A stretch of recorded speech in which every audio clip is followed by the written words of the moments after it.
All right. Hello. If you can see and hear us, do please let us know. It would be deeply appreciated, as we don't know. So any help from y'all is always appreciated. Yeah, hopefully y'all can. And this is going to be an exciting episode. Really look forward to this. Also, happy Easter to those that are celebrating. Doing well. Happy Easter, everyone. I hope you haven't gorged yourself in too much chocolate for those of you who celebrate such things, with chocolate eggs everywhere, which I know is very much the thing for some people over here in the UK.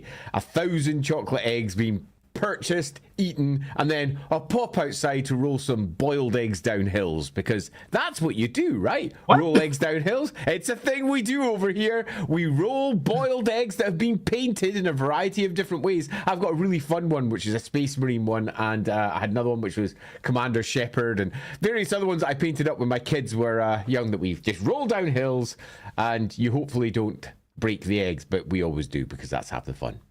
Man, I've never heard that. That sounds like too rich of a hobby in today's egg market in the US. That's some serious money you're rolling down those hills. You'd be cheaper rolling gold balls down the hill.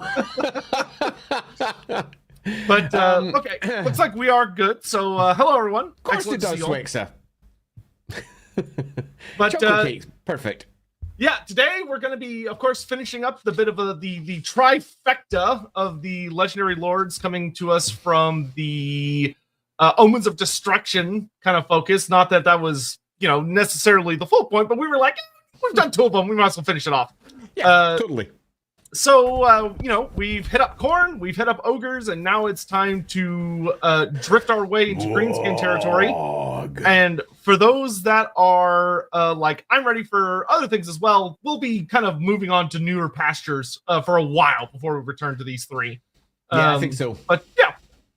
So I think with that, we can go ahead and probably hop into the start and super chats, so people that submit stuff early, and then we'll get rolling.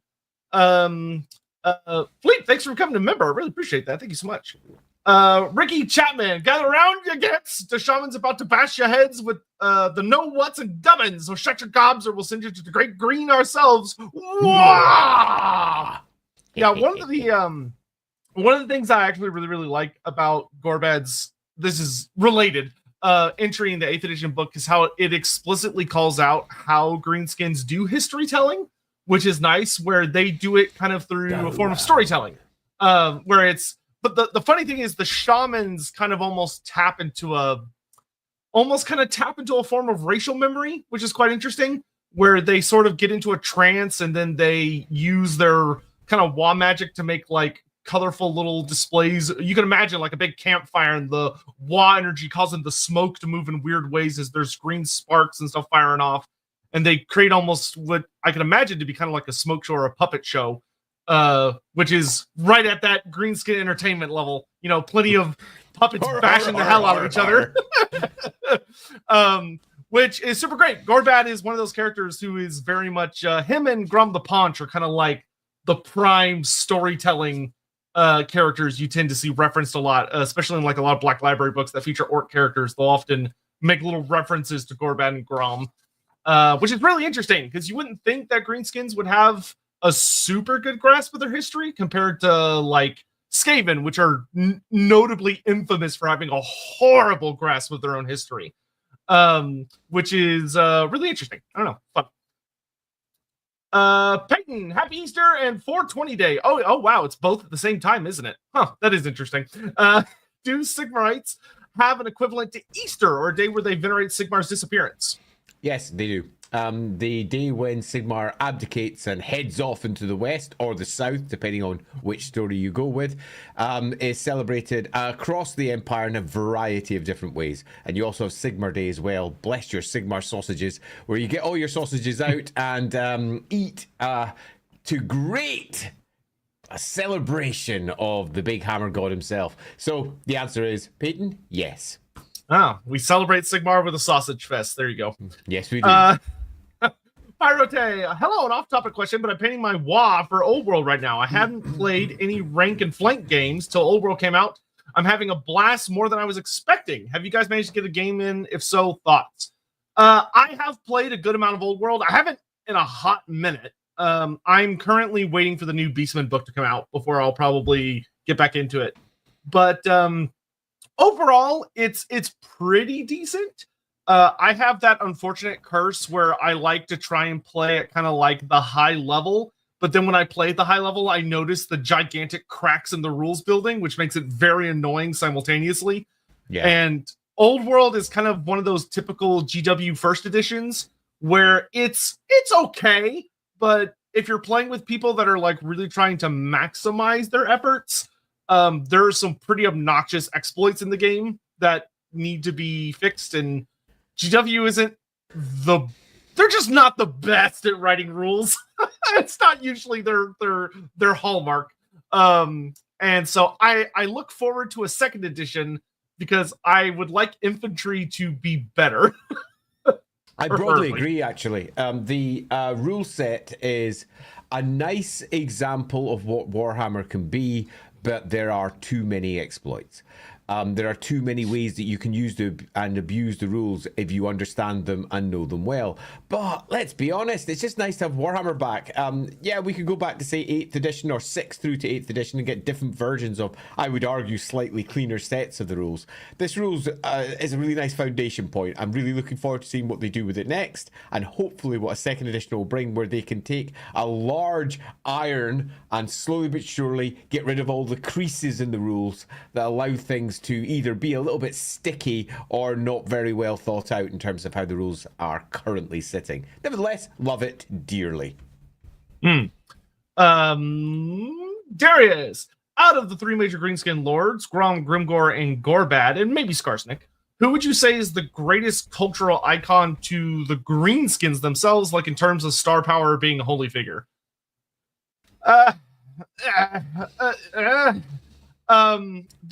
It's definitely not Grimgor. I can tell you that. It's definitely not Grimgor. He's too new in the West, at least. Or I guess the East. No, the West. So I would say, generally speaking, I mean, Grom's more recent. So he tends to be more present in a lot of greenskin minds, and also goblins tend to really, really like Grom.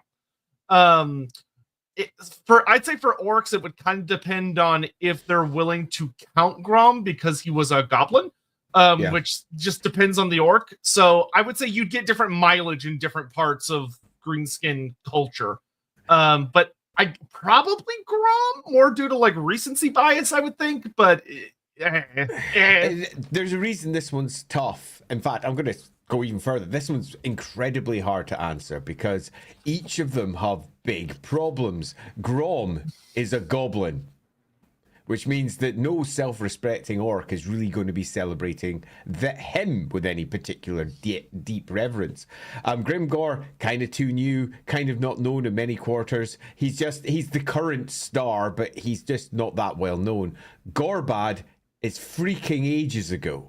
And in many respects, that means he's almost certainly to be the one who is the greatest of them all in terms of the cultural impact. But as we're going to discuss today, Grom utterly outshines him in terms of actual deeds and what they did. Yeah. And when I say outshines them, it's almost like comparing, I don't know, British army with a small territorial army in a small province. The difference in caliber of what they managed to do inside their WAS is quite extraordinary. Grom is a character that we've covered in a previous stream. I deeply recommend you go watch that one if you haven't already, because you'll get an idea of just how much Grom did and just how much influence he had. So for all, it should be Grom. 100% should be Grom.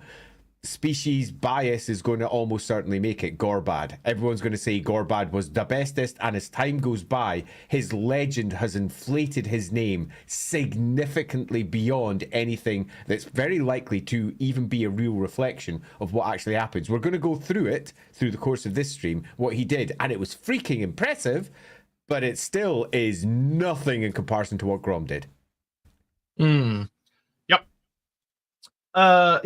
The easiest way to put it is that like Gorbad nearly destroyed the Empire, Grom nearly destroyed the planet. So Darius, how'd Face Flaya compare? The good old Face Flaya. I mean, he Face Flaya body them. Yeah, like the character you made, yeah, he body them. So Yeah. if you don't know who Face Flare is, he was from one of our previous streams. Which one was that? Was that Mermidia? No, he was not from Mermidia. he was from the What If Asherin Lived? Yeah, What If Or Asherin Anarian. Lived? Yeah, What If Anarian Lived? What If Anarian Lived? Yeah, totally. The What If Anarian Lived, super cool stream. And the Face Flare that built out of that would almost certainly fulfill that almost legendary role. He was a ridiculous character. Good times. Yep. Hammond, well, we're not here to F spiders. No. We're not. I'm not. Yeah. I mean, you might be, but I'm pretty convinced that's not high in the list of things I plan to be doing today. I'm curious how your day was going, that's where you walked in with that. But that's one of those, I just sat down, man. What are you talking about? Donovan, it's an unrelated question, but I think one for the Afterlife stream. Given that the gods of the Warhammer are infinite and the ether is also infinite, would you like a toasted tea cake? I mean, I love a toasted tea cake. And if you've never had one, Sotek, I'm sure you could get one the next time you're over in the UK. Yeah. Yeah. Colvo. Oh boy, an episode about Orc Karl Franz. Nice. I mean, he in the sense that I guess if you were going to be like, oh, it's the Orc statesman, you could argue that in a very loose sense.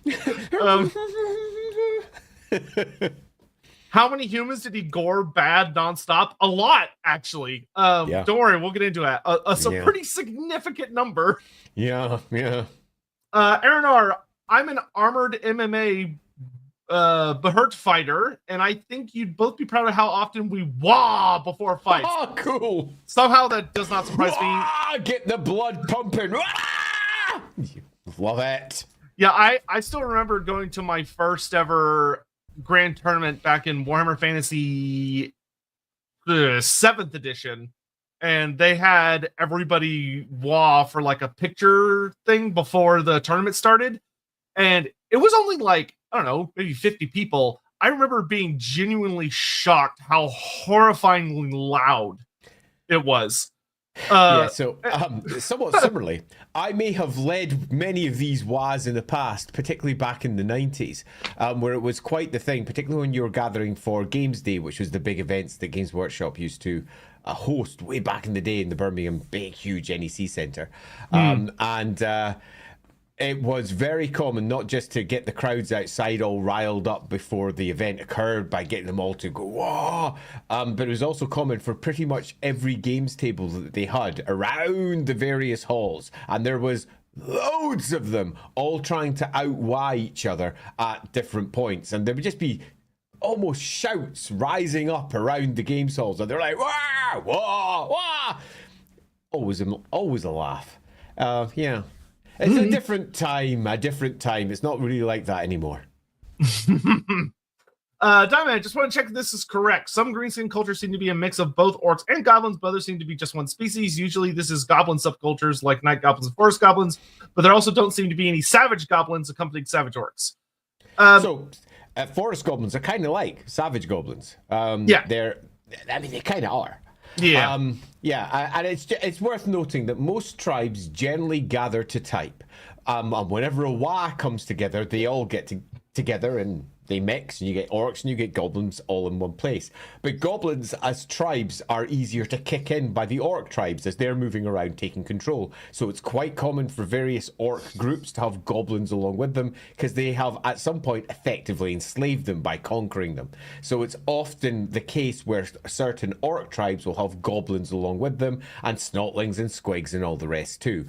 Generally speaking, though, that tribe would consider itself an orc tribe, even if it had other types of greenskins with it. Goblins generally don't kick in orcs and take over their tribes and have them follow around. So generally speaking, the goblins are mostly just goblins and maybe snotlings, squigs, et al. So you're right, but at the same point, it's a bit broader. But whenever the WAs come together, you tend to find greenskins of all types getting together and heading off in the same direction as whoever the great leader of the day is. Yeah. and because most greenskins, they all just kind of get like drawn by whenever anyone pretty much gets on the move, either to fight each other or to join up and go bash some mutual thing. So it's very much kind of a scenario of, it's not super typical when you're like going out on a battlefield type scenario that you're only going to see like a pure group of like just orcs or just goblins. And if you do, it's usually because it's like a really minor tribe that is, or like just a singular tribe that's focused on a specific thing. Like, oh, it's a group of black orcs, or it's a group of savage orcs, or forest goblins, or whatever. Yeah, absolutely. Dr. Awesome. And after the third day, Gorbad moved away the squig and reemerged. Gorbad, yeah, he is one of those characters that's kind of there with Grom. Though, interestingly, Grom was if you go watch our Grom Lorebeards, we talked about how Grom used to have a very finite end. There was like an actual written end to his story, but then later authors kind of fudged it out to give him almost more of a mythical status. But Gorbad is another one of those greenskin characters who is implied to have an end, but it's never definitive. Like there's always that lingering, ooh, he's still out there somewhere. Which is interesting. It's something we'll talk about when we get into his like big old story thing. Necromancer Cobalt, what is the difference between Gorbad's plans and Skarsnik's schemes? So this is something I've actually thought a lot about and had to talk about in the past before, but the way that I generally describe it is Gorbad is much more of like a greenskin specialist strategy commander, where he's out there on the battlefield giving orders that greenskins, on a greenskin level, the greenskins can understand, and maximizing the use of all of his different troops in these big grand scale battles. Skarsnik is an ambush specialist. Skarsnik is like a guerrilla warfare genius who's all about like sneaky plans and backstabbing and really kind of convoluted schemes that more take advantage of everybody else, as opposed to being like a general big leader on the battlefield, which is why Skarsnik isn't as much of like a big wah situation. He's more of a subtler influence that could build up to one of those, but obviously he never gets there. Yep, agree completely. Gorbad is a general and a very effective greenskin general, making the best use of all the different greenskins underneath his command. Most orc generals aren't good generals. They're very, very good at hitting things and shouting, bellowing orders and hoping that others pay attention. And often they're ignored as all the various groups and tribes that are with them do their own thing. They just wander off and fight whatever they want to fight. And because there's so many of them, the greenskins are relatively effective. Gorbad, by comparison, is a better general than most of the generals you get in any of the armies of Warhammer.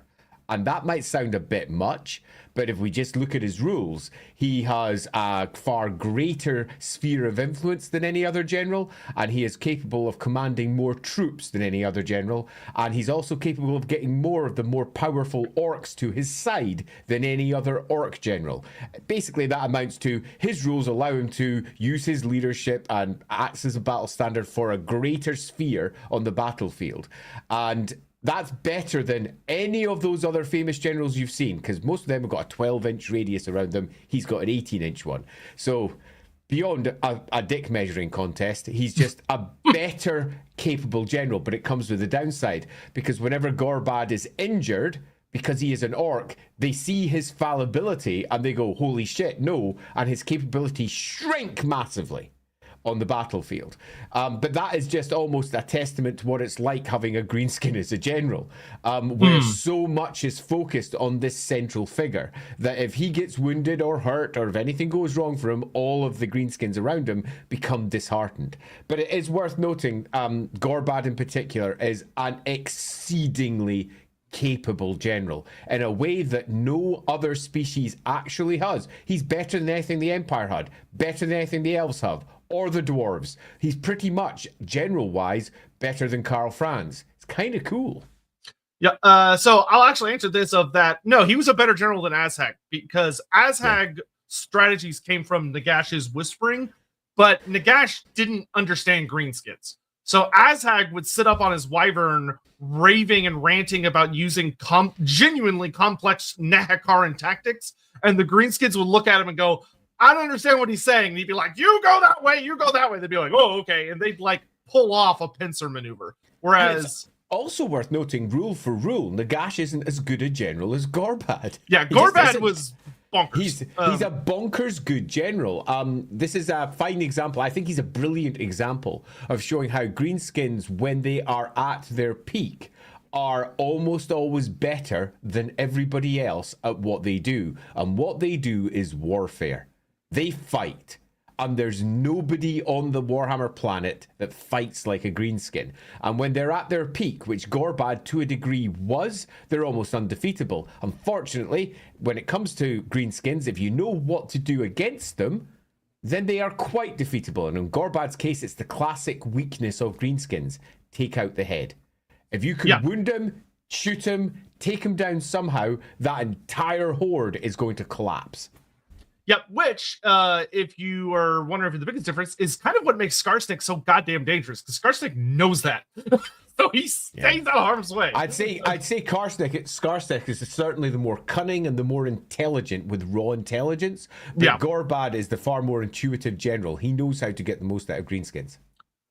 Kobo, in the fires of battle, a mighty war boss was forged, one of guile and cunning, where others know only brutality. Gorbad Ironclaw now claims his place as the greatest of all war bosses. Wah! Yeah. Thornward did a fun job with his little story stuff. Diamond, if we ever get a Warhammer movie with orcs, I think the best way to get the wah sound would be use the same approach Peter Jackson did to get the Uruk-hai during Saruman's speech by just going to a rugby match. Imagine a whole stadium of 30,000 or more shouting "wah!" Yeah, that'd work. Yeah, not the most difficult sound to get out of humans, and one that is genuinely very terrifying. Peyton Burrows, happy. This one somehow came back, or you did it twice. But either way, thank you, Peyton Burrows. We appreciate it. Thank you. This one also repeated. What the heck? Okay. Maybe you just it's gone a bit weird. Click out, click back. I don't know. Okay, I don't know what I did. Anyway, so we were at let's see. Everyone when Gorbad appeared in Total War. How'd he survive? Me, how my girl Narla survived. Is Narla small elephant size since how big Gorbad is?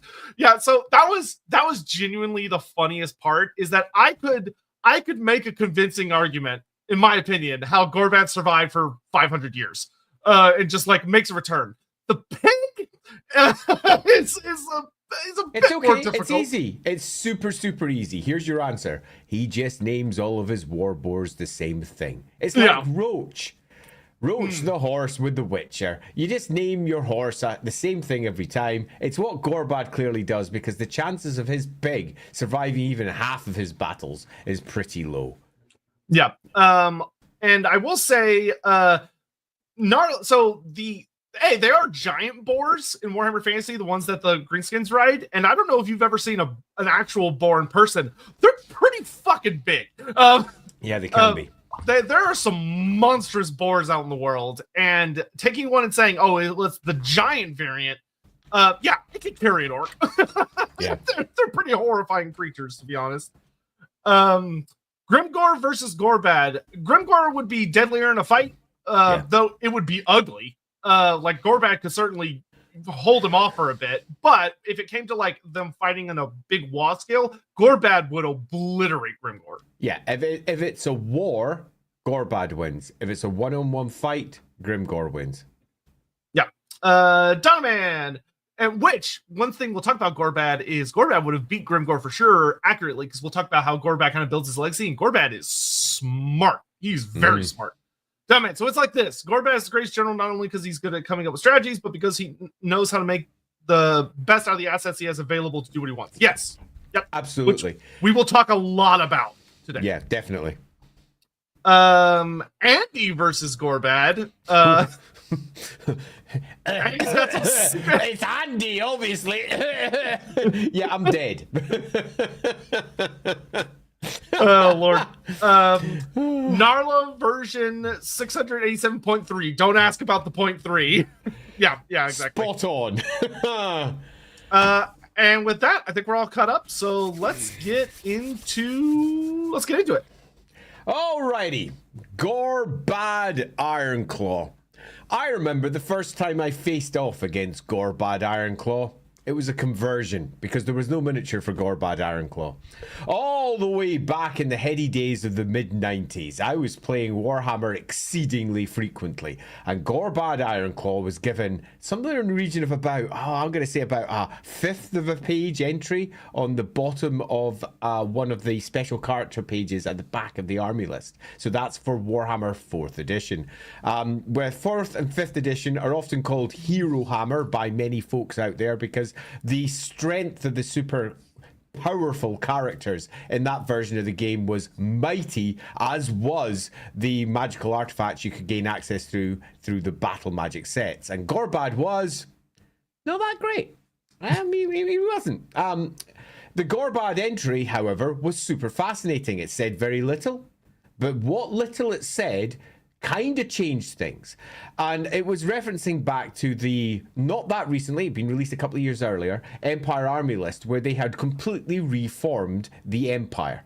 Now, for those of you who are long beards and have been kicking around with our show with the Lorebeards for the last couple of years, you'll be aware that the 4th edition of Warhammer changed the Warhammer world completely. Before the 4th edition, the Empire had a very complicated set of politics. After 4th edition, it got simplified into, there's a bunch of electric outs in the Mootland and we'll just leave it at that, and ran away. In particular, they got rid of one of the provinces as they moved into the 4th edition. They got rid of a province called Sudenland. And Sudenland was a southern province right near the bottom of the Empire, sitting beside Wizenland to the south of Nuln. Now, Sudenland vanished. What replaced it? Solland. Solland, the great grand province of the sun, had however been destroyed, and Gorbad Ironclaw was the one what did it some 800 years before the core setting of the game of about 25 early hundreds. So we had the character that did it, Gorbad, yay! Was his stats good? No, they were just basically an orc war boss. Was there that much to say about him? Not really. He wasn't that great. He was just a fun little special character. They dropped down there. Job's done. Let's move on.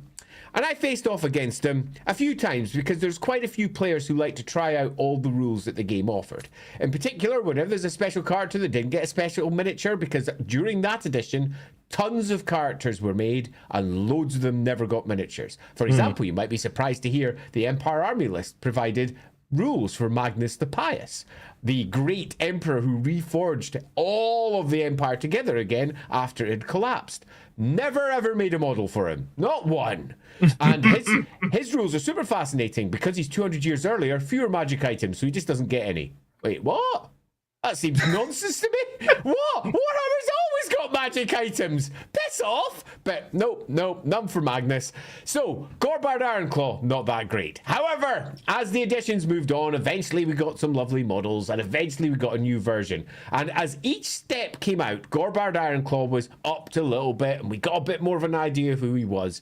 And he started getting his own special rules. And those special rules, as we intimated earlier, as we were working through the early super chats, were super interesting because Gorbad moved from being an orc warlord that had taken out a chunk of the empire to an orc warlord who was without par the best orc general there had ever been. He was just better. But there was a bit of an issue because when you read through the story of what he does, it doesn't quite match. And by that I mean, his great deeds, which were great, do not seem all that much better than any other orc war boss. In that, he marches around, he kicks in a bunch of stuff, and then eventually he is defeated. It's the classic orc story. But the great general battles you would expect, where his extraordinary intellect outweighs those of his opponents, was never really put down into the hard black and white. And as we discuss this entire that he goes through, you'll find that, yes, he's got great victories, but there's often a slight question mark sitting over them, which is, if he's such a good general, what's going on? Because his rules are actually extraordinary, and I am not going to in any way lessen them. I'm going to say that he's probably one of the best generals the Warhammer world has known. And I think that's a pretty big thing to say for an introduction, because we are talking about all of the factions in the entire sphere of the Warhammer world. And he has rules that are not because of magic items, just because of him, that makes him effectively a 50% better general than any other general out there. And this is stupendously big. He is extraordinary. Think of the best generals from your favorite factions. Whether that might be, oh, Karl Franz, he's a great general, isn't he? He's a statesman. No one can take him down. Karl Franz, woo! Giga Chad. Sure. Still 50% worse than Gorbad Ironclaw. And that is a thing. And let's keep that in mind as we are going to be going step by step by step through his life. When we reach the eventual end of Warhammer, when we hit 8th edition, Gorbad Ironclaw's story is now entirely mapped out, and we get a pretty good idea of everything that he's done in his life, including how that life potentially comes to an end. And probably much like Sotek, I'm probably going to veer on the side of he ain't dead, because he's Gorbad. But you do have a lot of questions that arise from that, which can be summed up with a quick, well, where is he?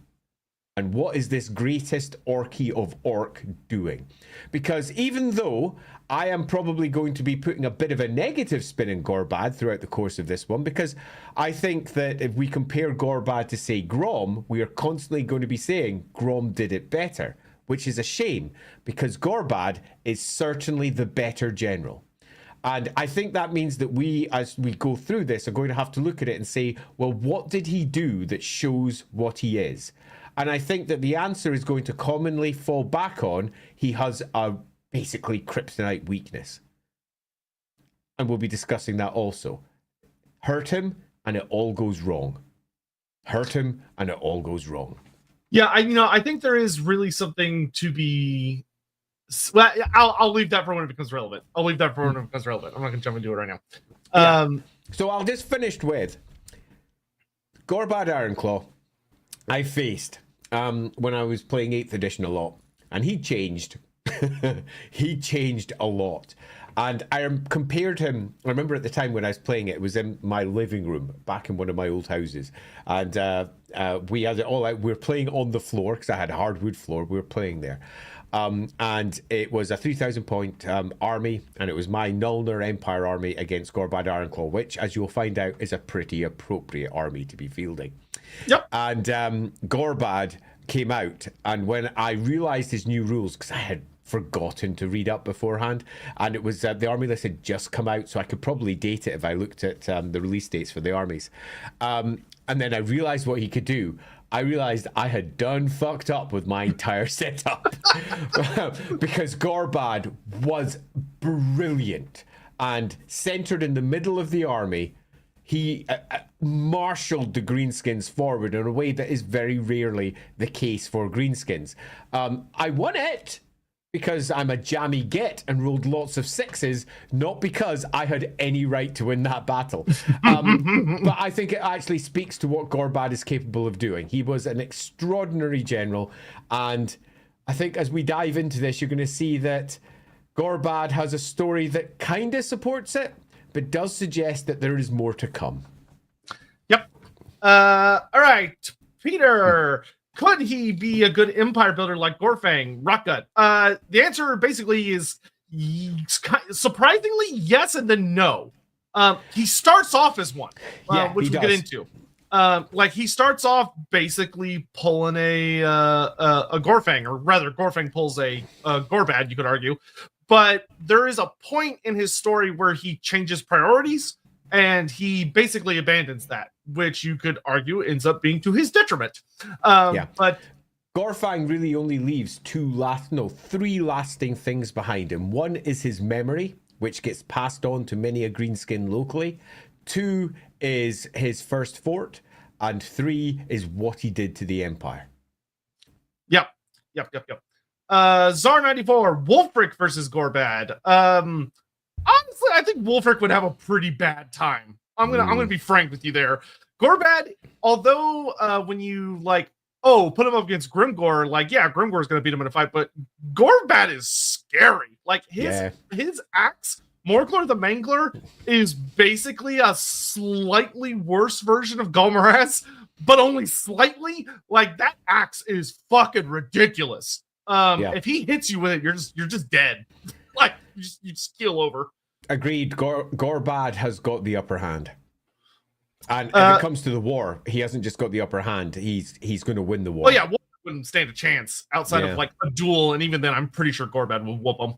Mr. Grumbler, it's Easter. Is there a Jesus figure? A dwarfen Jesus who tried to redeem dwarfenkind from all their grudges /sins /oaths?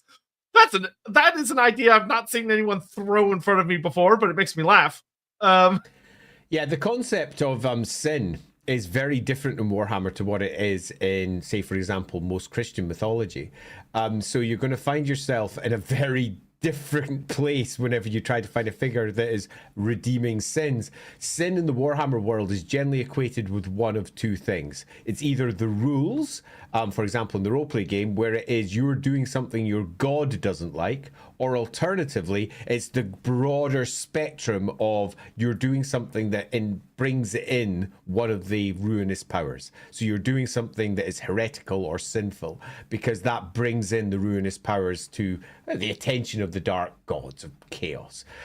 So there is no redeeming that, because if you've done that, you are screwed.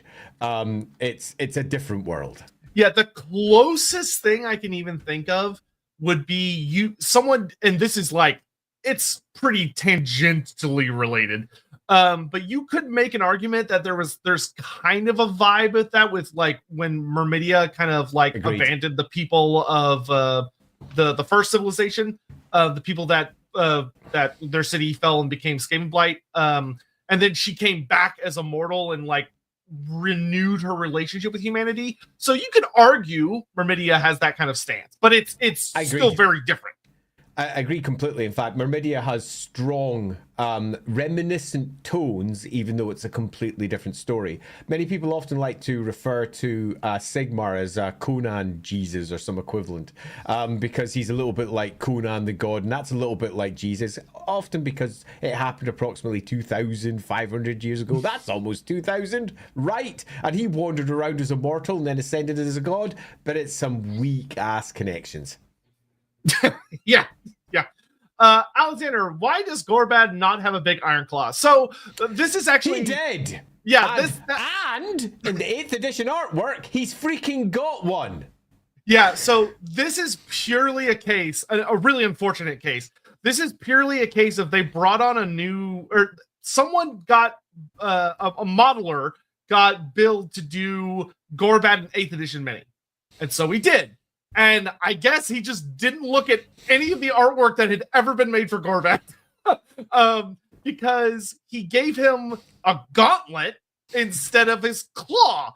And you're like, because, yeah, like Andy said, if you look at his artwork in 8th edition when he gets the mini, he's got these big talons. Like, he looks like fucking Horus from the Horus Heresy. He's got the big claw. And for some reason, his mini didn't get it. And I will say that it's one of those times where I think the mini is kind of wrong. It should be the big claw. I don't know why they did that. And we're about to head into, when we go into the early history, he is the freaking leader of the Ironclaws, and they're called that for a reason. Yeah, orcs. So the important thing to know about greenskins, they're very literal. Yeah. Like, if greenskins have a tribe name, it's related to something they do. It's not just some esoteric name passed down. You know, it's like, the Red Cloud Goblins usually paint themselves with like dust to make themselves look red, or like they go the top knot. Orcs wear top knots, like do that. So there's a whole thing there, which is very funny. So to cut a long story short, Gorbad Ironclaw should have an iron claw because he's Gorbad Ironclaw. Just because a mini doesn't have it doesn't mean that a lot of people didn't convert it. And indeed, the one that I faced against, the second time I faced against him, he had chopped off the hand and replaced it with his own one that he converted. I think he might actually, to reference what you were suggesting, I think he might have actually converted it from a lightning claw from 40k with some extra bits on it. Yeah, because currently the mini is more like Gorbad Iron Fist, which doesn't quite have the same ring to it. Biofoot, did you know there are almost 8,500 gills unit of measurement in one kill leader? As such, Gorbad could fight a bunch of fishmen. So I would say I watched Andy's Q&A stream yesterday, and when I saw this, I was like, Andy forgot Biofoot is the fish guy, because Andy's taking him seriously and he's making a fish reference. Yeah, indeed. And I nevertheless learned something. It was good because I didn't know what the measurement of a gill was. So yeah, I now know, which is good. And yes, apparently about 8,500, which is clearly mental. Yeah, that is. Thanks, Biofoot. What a useless form of measurement that I am going to forget about immediately afterwards. Because to me, a gill is always a currency, though I don't remember what universe Final that's Fantasy. from. Final Fantasy, that's what it is, yeah. Because I've been playing the MMO, so I hear gill and I'm like, oh, money. Yeah, me too. Pyrote, excuse me. In my Hammer game, goblins are a native race of the world, while orcs, all orcs, not just black orcs, came from the Chaos Dwarfs. It makes sense to me, given their stunted technology and infighting seems engineered.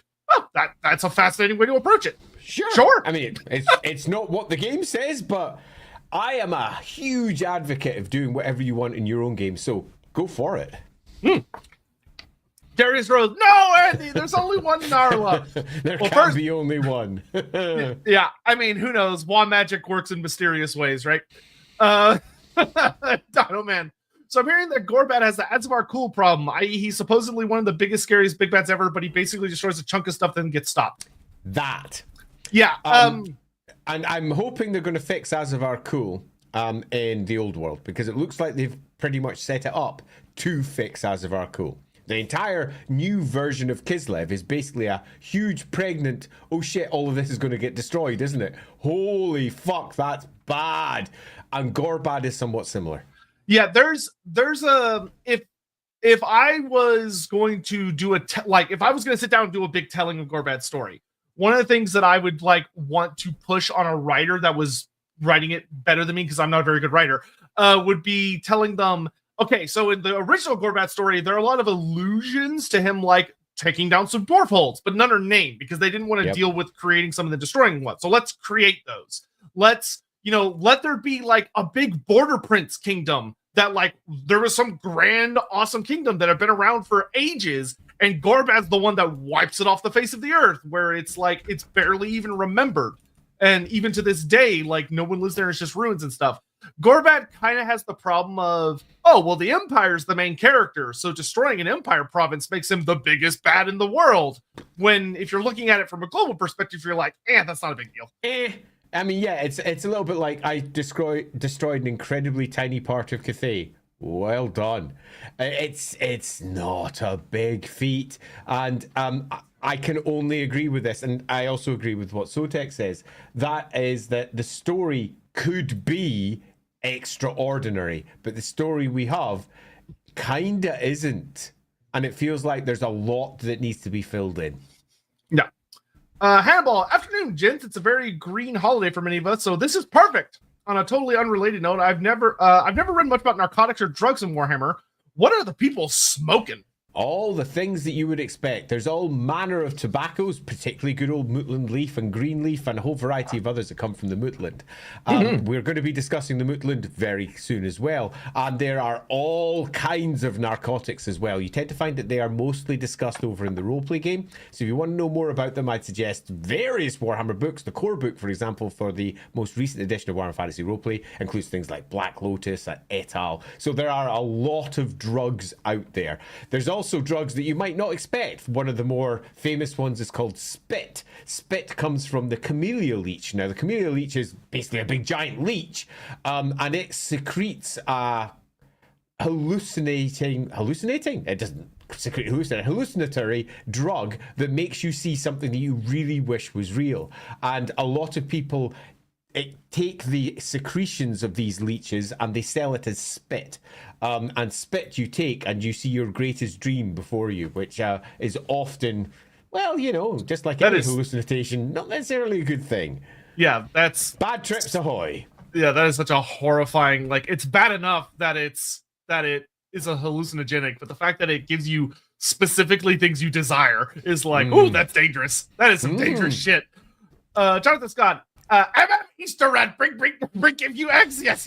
Yeah. I was actually feeling bad for the kids around my area because we've been having like horrible thunderstorms the past couple days. So I'm curious how the egg hunts are going. Necromancer Cobalt, I like that he has a weakness that amounts to simply hurting him, except for one thing. He's an orc, and even the average one is cut about humans. Well, so one of the things we'll talk about is that Gorbad, like, his invasion was going amazingly, and in a lot of ways, he was kind of pseudo-invincible until he very suddenly just isn't, which is kind of the way things go. And once again, there's a point I want to say, but I'll save it for a little later. Xynophos, hey lads, I never get a chance to watch you live. Well, hello there. Hey! Going to bed because it's 1:30 in Australia. Whoa. Wanted to give you a tip for all the lore streams. Well, thank you so much, and I hope you get some good rest. Gorbad versus Julius Jeezer. Is that, I can't tell if you're creating a new version or if you're talking about Curious Jeezer. I assume you're creating a new version. Which is not as stupid as the one we actually have. So the one we have is really stupid. Yeah. Well, no. Gorbad's the greatest general. Yeah.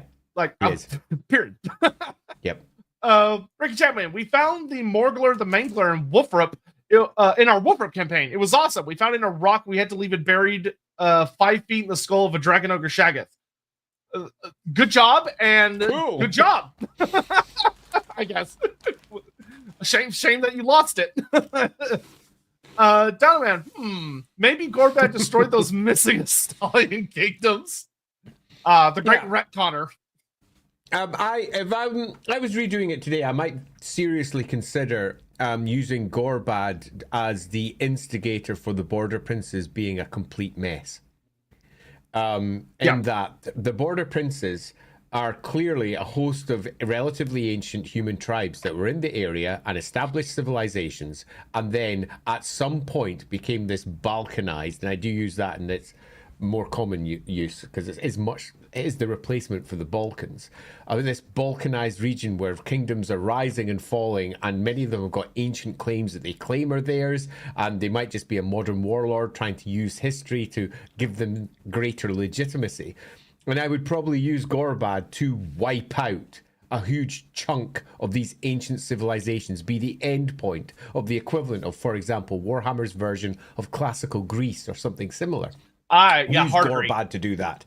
And to be the final tombstone there. So he's not just wiping out a bit of the Empire. He is wiping out human history in the various places that he's been. And I think that would be a nice way to do it. So we're not only having a couple of dwarven holds fall during his early campaigns, we're having all of the Border Princes fall and him growing bored and looking for the next major target as he moves across the Black Mountains into the Empire. So I wouldn't use it for Estalian kingdoms. I'd use it to replace the loss of some of the Western Tilean city-states and the ancient states of the Border Princes, and give the Border Princes a bigger depth of background. Mm-hmm. Absolutely. Sean Schultz. Maybe Gorbad is the reason why the Border Princes don't get attention. He terrorized GW into not working with them. Yeah. Yeah. Hawk Oddly, Matt Lander, Stromfell's stream, please. Also, Dark Deeds you get. Also, go review it or get crumped. Yes, to all of those things. Yeah, please. Even if you haven't picked up Dark Deeds, we do need reviews over on Board Game Geek. I would much prefer, though, if you've actually played it before you do a review. And you don't need to write a review. You can just literally go over there, click a button that's a number after you've signed in, and it will give the game a review. We need to have at least 100 of those over on Dark Deeds on BoardGameGeek.com before it starts registering for things. We're currently at 40, which is a great number, but if only, say, I don't know, a third of you went over right now that are watching right now, we get the number that we need for Board Game Geek to start recognizing it. So if you could pop over to BoardGameGeek.com and give Dark Deeds 2nd edition a review. The 1st edition is no good because it's not the game we're using. It's the 2nd edition, which is the new one that's produced. Hawk put links in both chats. Thank you very much. It would be while you're awesome. listening to the stream, you could do that. Literally just pop over and give it a number review, and we can hit 100 for the end of the stream. That'd be I would super love cool. you forever. That would be super cool. Yeah, but anyway, that's not what we're talking about just now. It's bloody Gorbad. Swartz says, Andy, Gorbad is the best general in the setting. Setcha the Imperishable. Am I a joke to you? No, you just aren't as good a general. There's just wait and see. That's just wait and see. Let us get into the story. Watchdog 3079. Regarding orc-based retcons, I always equated that that with Grimgore, ergo the phrase "sorry they got Grimgored." I mean, yeah, that is in Warhammer. That's not the worst way to approach retcons. If something suddenly stops existing, to be like, "Oh, so and so killed it." Be'lakor got it. Lalaeth took it. Sure. Yeah, there's a lot of odd lore in Warhammer. Darkman, to be frank, in second thought, I'm a fan of having big bad characters die or be stopped unexpectedly or die in anticlimactic ways. After all, there are several examples of history of great powerful leaders suddenly dying. For example, Holy Roman Emperor Barbarossa leading a gigantic army via land to the Holy Land, then died on the way by drowning in a river in Turkey. I agree. And I agree very strongly.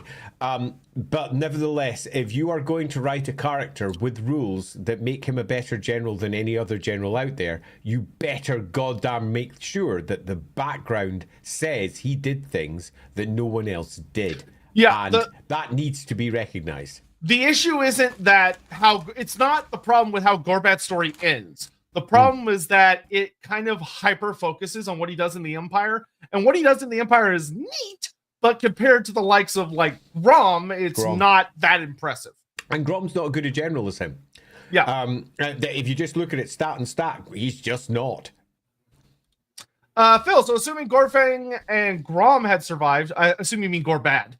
How come they've laid low all these years? Greenskins, if their caliber would get into fights sooner rather than later, would have little to no issues whipping up a proper wall into shape. So what gives? So the thing that I will say for both of them is that, so Grom, you could argue, has a canonical death. But if you choose to ignore that and kind of take more of the 8th edition route where it's left a little more like, oh, he's out there somewhere.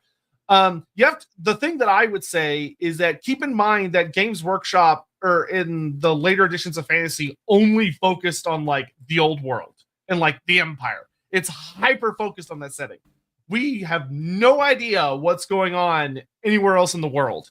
So it could be that Gorbad and Grom retreat and go somewhere else in the world to terrorize and cause problems and be these horrible empire-ending threats, and we just don't hear about it because it's not in the old world. Yeah, I'm going to actually highlight what you say, Phil, and say I agree. And by that I mean, what have they been doing?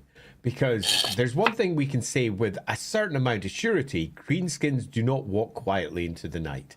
They don't just, sit down, have a kip, and then do nothing the next day, or plant a field and just do a bit of farming. They don't retire.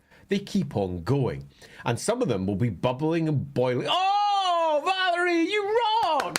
Thank you so much for ordering Dark Deeds. Sorry, pardon me, I got very excited there. I was going to let you finish your thought, but okay. That was amazing. Cheers. I'll even pour a tiny little drink just to say thank you. But before I get to that, greenskins don't just give up.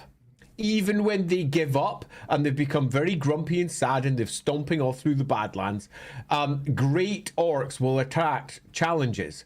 Great goblins will also. They can't escape them. They will defeat those challenges, which will turn into followers, which will turn into small war bands. Almost by nature, they can't help but build more.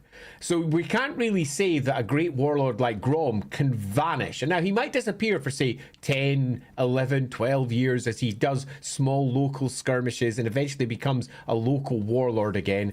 Perhaps still disgruntled about what happened before. Perhaps dealing with challenges coming from all sides, and perhaps even being threatened. Just because you're a very great warlord doesn't mean that the other greenskins around you aren't also exceedingly capable. Greenskins are the best fighters after all. But there's going to be somewhere where they're doing something. And there's a hole, a big gaping green hole where these warlords who aren't dead should be doing stuff. And Sotek gives, I think, a great answer to that, which is they could be doing things elsewhere. But if they're not, then those gaps should be filled.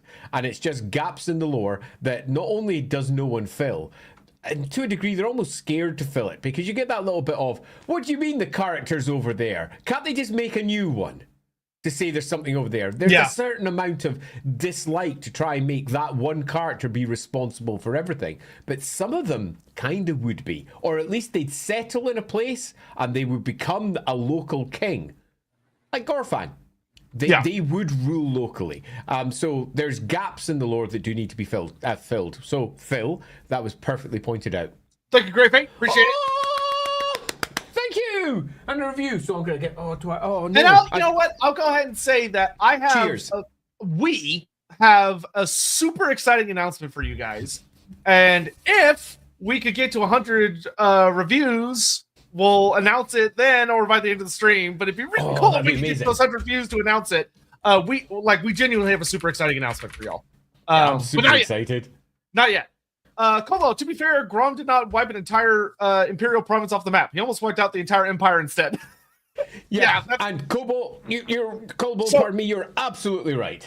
Yeah, there is a really important difference between Grom and Gorbad that I'll go ahead and point out that's interesting, is that Grom moved way faster than Gorbad does. Gorbad has a 5-year invasion that takes him up to Altdorf from the Badlands, which is pretty slow, which we'll talk about why it's so slow. Whereas Grom gets all the way from like the Misty Mountain all the way up to the World's Edge Mountains, over into the Empire, through the Empire to the ocean, across the ocean to Ulthuan in the span of 4 years. I'm not sure that's true. It changes in different points of the background. I mean, some of them, they have them kicking around Nuln for 2 years. In the 8th edition timeline, Grom only took 4 years. Yes, totally. The different, it's super fast, I agree. Yeah, but different versions do paint slightly different stories. And so if we're looking at the overall umbrella of it, it's got varying times, but yeah, 100% agreed. Yeah, Gorbad is exceptionally slow. But it's a core consolidates. Part of, it's a core part of his story. Tyrant, what's your hottest Warhammer take? We've had so many. There's a lot of different ways you could interpret that. Like, I don't know if you mean like in a general, like out of universe sense, or if you mean like in a lore sense. Because I have quite a few. Lore sense, I'd say. Lore sense. This is Lorebeards after all. Oh gosh, trying to get a quick one so that we can get into the thing. Though actually, we're doing pretty good on time. Probably my biggest hot take. For me, it would probably be that I very much consider the Elven pantheon to be a very unique group of gods that are unrelated to any of the other gods. Okay, I'll go further on that one. The Elven gods are all the gods. Yeah, that's so a hot take. Two sides of a spectrum. There you go. Yeah, that's a super hot take. But the Elven gods are the gods. Yeah, and they're not Elven gods. They're just the gods. Mine's the opposite. I think they're just Elven gods. Yeah. So there's a couple of really big hot takes. Yeah. All right. So the story of Gorbad. We can get into it. We're all caught up. Thank you guys for the support. Woohoo! Here comes Gorbad. Yeah, and Gorbad the early years. And remember, while you're listening, consider dropping that review over on that link that Hawk will post occasionally. Yeah, indeed. It's worth noting, just for those of you who are review watching, we're now up to 50 reviews over there, so we're already at the halfway mark. Thank you very much for dropping the reviews. Just 49 more, guys. Appreciated. 49 more. And remember, you don't even have to leave a comment. Yeah, you don't. So Gorbad. One of the things that's interesting is that Gorbad very much starts off like we said earlier, as almost kind of a Gorfang story, where the first time we really get a sight of him is that he builds an orc fortress. And the Ironclaw tribe sets up on the edge of the mountains where apparently there is a large amount of iron, at least according to sources that have followed up since. And it is known as Iron Rock, which is built by Gorbad. Gorbad gathers his lads together and he builds up this big fortress. And one of the reasons that's kind of supplied is that he has a big rival in the area, which is Zoggoth. And Zoggoth is the boss over in Blackcrag. So Blackcrag, we've done an entire stream on. Yep. And it has been a big spooky orc fortress for a super crazy long time. And Gorbad decides that he wants to be a rival force to this. But, you know, we've talked about Blackcrag. That place is practically a civilization capital tier city. And so Gorbad needs to build something to rival it, a base where he can defend himself and he can build up enough of a force to go up against this rival war boss, which is the major start of his story. And he builds Iron Rock, which, take it with a little grain of salt, but is said to be the most defensive orc fortress in the old world, as opposed to the largest. I mean, yeah, and some of them, they say it's the greatest, which is an interesting word, because it doesn't mean largest per se. It doesn't mean anything other than the nastiest, the mostest, defensiest, whatever you prefer. It's like the most redoubtable or whatever. Yeah, indeed. They're always looking to try and make each one the best at something. What I think we can say, without really getting lost in the hyperbole, is that we've got ourselves one of the most important fortresses in the World's Edge Mountains. It's nice and easy. It's just a really big greenskin fortress. It is a rival to any of the other big ones that are out there, and it is a center of greenskin power. Yeah, so you have this big rivalry between war boss crusher Zoggoth of the Broken Tooth tribe and Gorbad Ironclaw. And the thing that's interesting is Gorbad's a big orc. He's big and nasty.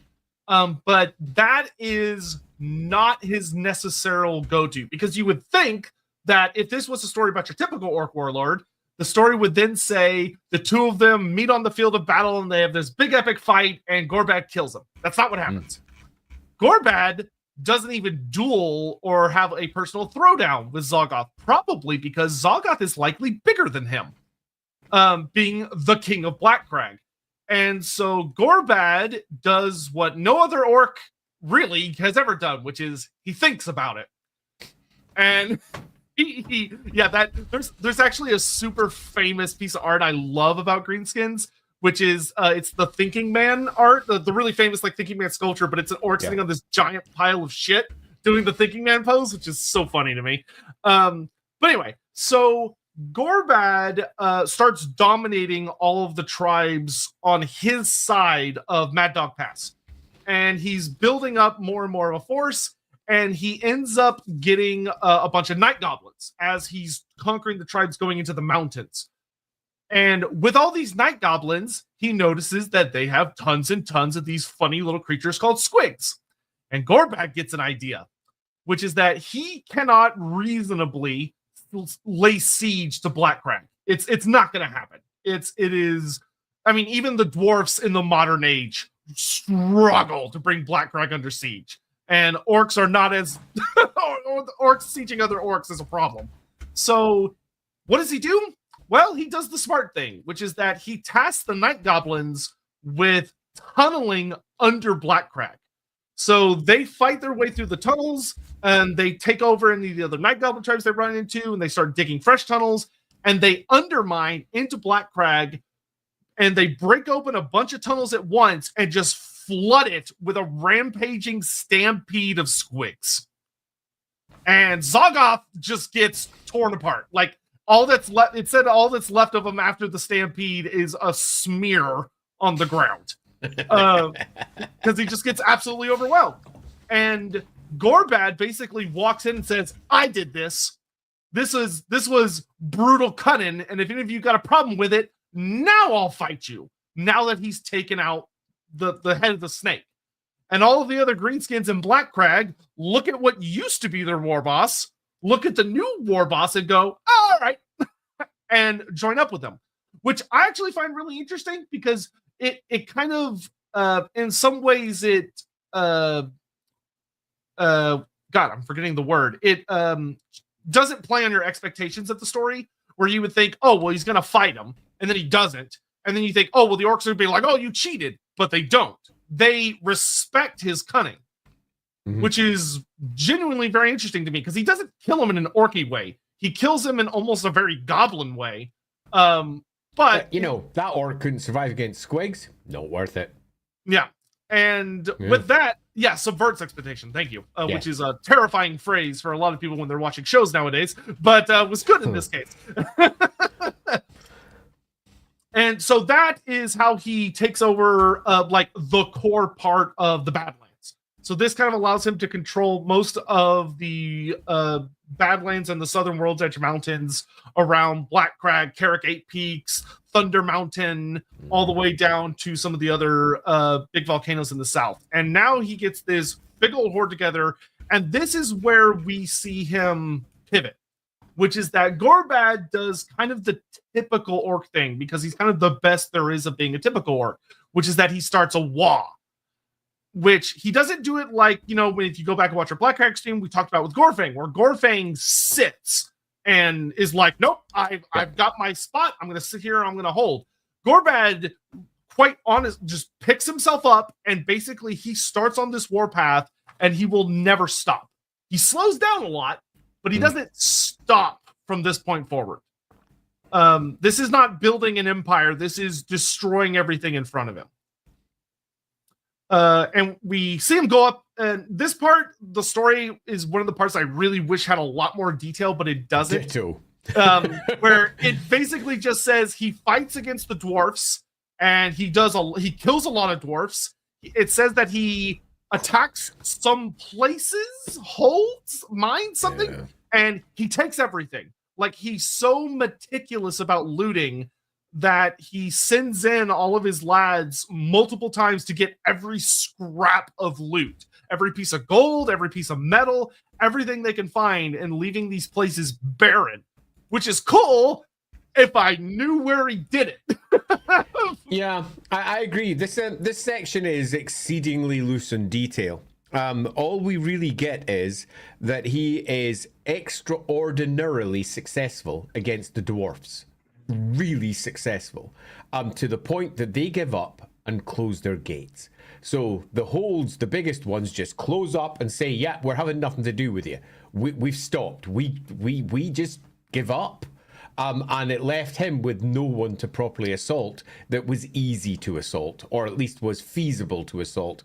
And we presume the attacks that he were making were being rebuffed, because clearly they closed their gates for a reason. They've been driven back to there. So it suggests that at this point, he had besieged several of the dwarven holds, and they had just closed ranks, cannons up, and they were in defensive mode. And this wasn't interesting as a fight goes. It wasn't one that clearly, given that he was on the not just cusp of a Wa, he was moving through a Wa, and the Wa generally requires impetus. It's that constant movement that comes with it. And there was no movement. There was nothing to defeat here because of the way it was, so he moves on from it.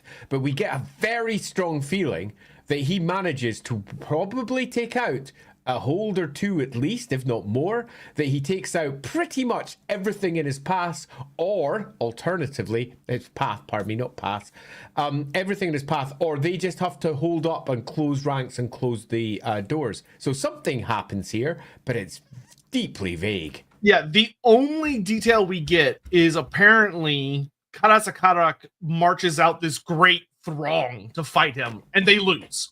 Yeah. Gorbad defeats them in a big battle, and it says that he pursues them and is harrying them all the way back to the gates of Karasakarak itself, where they close the gates, and it's like Gorbad is so crazy that he walks up and he bangs on the doors of Karasakarak, and that his claw marks are still seen in the mountainside next to the gate to this day, which is super cool. His gauntlet marks. Yeah, they changed it in 8th edition. They changed it to saying the dents that he caused, which is stupid. It's like, how would you? Okay, sure, whatever. Yeah, it's his freaking claw marks, Iron Claw. Yeah, so he leaves a mark on the mountain next to the gates of Karasakarak, which are still there. Which is very cool because that says a lot about the dwarfs, that they didn't like try and buff it out or anything. They leave that there as almost a reminder to themselves. But after that, he decides it's time to move on. And this is where the true story really, really begins. Which is when he starts heading towards the old world proper. And as Gorbad goes north, there's this cool little story note of how this great thunderstorm rolls over the Black Mountains into Blackfire Pass, which, interestingly, is something that works well for him, because Blackfire Pass is well defended. There are fortresses and all sorts of stuff there, which lots of authors like to conveniently forget about, but it tends to be pretty well defended. And Gorbad goes in there under the cover of a storm and just butchers it. It's a complete one-sided goof of a massacre. Not even close. Yeah, so Blackfire Pass, just so that we understand what it is if you don't know the Warhammer world map very well. It's the pass through the Black Mountains, which is to the south of the Empire. It stands between the border princes in the south and the Empire in the north. And it's super, super famous because this is where Sigmar defeated the greatest gathering of greenskins that the old world had ever seen. And he ended the Goblin Wars. And the dwarves would be forever thankful for it. And it's a pass that has been the focal point of multiple invasions, particularly by greenskins. And as Sotek says, it is exceedingly well defended because of this. And it's not just because of this, it's also because the border princes to the south are extremely fractious, and we presume at this point it's no different, although we could, as we already mentioned before early in the stream, use this as an example of why the border princes are the way they are. So very possibly at this point it's a full set of kingdoms that are well known and well understood. Again, the Empire has this place well defended and it's crushed. Yeah. So Gorbad slaughters his way through, and this is where we start getting actual details about his story. And one of the things that's really interesting is that, so Gorbad's leading this titanic war. And one of the things about leading a war is that it's kind of like leading a chaos horde for an Everchosen, where you're one guy and there's tens and tens and tens of thousands, if not hundreds of thousands of idiots following you. And they are prone to infighting and getting bored. And it is a full-time job trying to keep them moving and not wandering off or attacking each other. And this is where we see Gorbad start genuinely doing some really clever things, which is that the first thing he does is that he organizes his army based on kind of types, in a sense, where he gets together like all of the wolf-riding goblins, and he tells them to go out and scout everywhere, but also to loot as much as they can and keep bringing loot back to the horde. Keep bringing food, keep bringing slaves, keep bringing gold and treasure and anything they can find. So there's this... there's this swath of things that normally a greenskin horde, when it comes to an area, it's like a big river that just kind of like plows into things and moves on. But if you're off to the sides, it could very easily miss you. Gorbad, that is not the case. Gorbad almost exhaustively takes everything in this huge bubble around his horde as he's going. To just keep building up resources, making sure that he has an actual supply train, which greenskins normally don't do. That was a detail that I was going to reinforce as well. Because Gorbad's line, in terms of the average WA, moves slowly. It's a gradual movement forward, it's taking territory, and the amount of focus that's put into the descriptions on supplies, on loot. In fact, it's out of all the various stories that we get of orcs, it's the only one that really goes, and then more supplies were taken, and then more loot was taken, and then more of this. There's an obvious component of his drive that he understands that if he moves just that bit more slowly, all of the greenskins are just going to go outwards and just start fighting. They can't help themselves, get drunk, pull back all the stuff that they've gathered, and then he takes another step forward, ensuring that everybody is at all points always supplied, and the mess that's left behind is not going to collapse in itself as resources begin to come slight and slim, and the various different tribes begin to fight with each other over those resources. Instead, they're always fat. They're always full of what they require to move to the next step, full of orcish glee, ready to do more conquering. Yep, and this leads to the other very unique aspect about Gorbad, is that because he's moving so slowly, it makes it a lot easier for other tribes that hear about Gorbad. The news is spreading further, and all these tribes start coming in from all over the world. Yeah. Like, it talks about tribes coming in from the Dark Lands, tribes coming in from the Badlands, from the forests of the Empire, down from the mountains. Right from the north as well. Swarming in to join him, and he's not hard to find because he moves so slowly that they actually have time to catch up with him. And it notes that, like, Gorbad, this is still, like, within the first year of him, like, leaving the Badlands, setting up the Empire. One of the first things he does after getting into Averland and stealing all these resources and he's building up is he makes it to the edge of the moon, and it says that he arrives at the ruins of the Three Towers, which is these elven ruins, where he sets up camp. And the reason he sets up camp is to do logistics. He sits everybody down and goes, okay, I have to reorganize my army because all of these new tribes have joined up, and I don't know who the fuck anybody is, and I need to understand what I'm working with. And he spends 3 days getting his army into some kind of order that he can work with, which, once again, orcs don't do that. Except he does. Normally, orcs just sit there boasting, fighting, and anytime they stop, it's generally because they've got other orcs who are trying to claim control over the strength of the Wa. So there's challenges similar. And he does have that. It marks that there are challenges and he defeats them.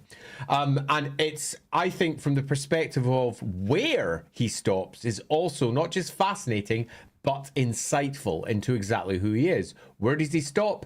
In the breadbasket of the Empire, right in the center of the Averland Plains, where all the best supplies that the Empire has are available, where they also take most of their horses from the south, and right beside Mutland, which is, again, an exceedingly verdant land, rich in crops of a variety of kinds, and of course, rich in halflings, which, if you're an orc, make a pretty tasty snack. There are everything that he needs to supply his forces in very close proximity to where he is. And as Sotek says, there are a host of greenskin tribes who have heard of this and are coming down from different directions. And this is really important because it's not just the story saying this. He has special rules for this. He is a properly better orc at gathering greenskins. He gets a better quality of orc. He gets more big uns. He gets more powerful orcs to join his side. And his force swells. And unlike most greenskin was, it's not collapsing, falling out of control. It's a large encampment that he is ordering into place and marshalling into a proper force. This isn't your classic greenskin tide swashing over the land, destroying everything in its path with sheer weight of numbers. That's Grom. Grom didn't just wash over in one small tide. He pretty much was an almost empire end to empire end greenskin tide. It was a mess with him in the middle somewhere.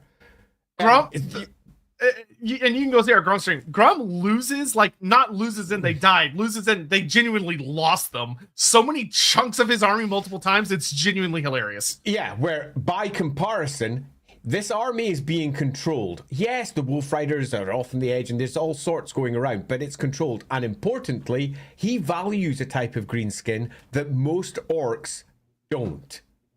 Goblins.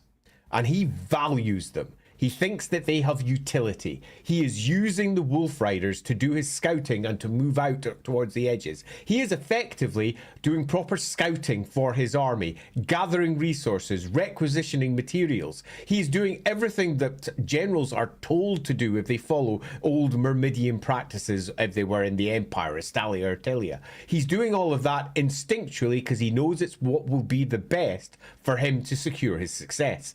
And he is somehow doing this with a force that doesn't do this in any way at all. He has marshaled these greenskins to do jobs, to go and do their jobs and come back. Yes, they're squabbling. Yes, they're doing that might is right, beating each other up animosity thing. And no, he doesn't stop it because he understands the greenskin psyche requires this to establish their hierarchies. And then he takes whoever the new war bosses are and he appoints them duties. And we have a completely different style of WA. We don't have the massive tide coming so fast that everyone's panicking and not sure how to deal with it. Instead, it's almost this slow encroachment as it marches forward. And as it does this, it gives an opportunity to defeat the horde that is very rarely seen, in that the other forces can go off, marshal, get everyone together and come back to face him. But he's ready. Yeah, one of the things that's also really interesting about this particular phase that I like, that ties into that whole Gorbad notices goblins, which is something a lot of Orc War bosses don't. One of the notes it has in the lore that I really like is that when Gorbad's organizing this army for 3 days, one of the things that he explicitly does put a stop to is goblin tribes stealing loot from other tribes. He actually puts his foot down on that and like essentially consolidates and organizes their baggage train of goodies and says, nope, like, because most orcs wouldn't pay attention. Like, you know, they might like kill a random goblin, but whatever the goblins do, who gives a shit?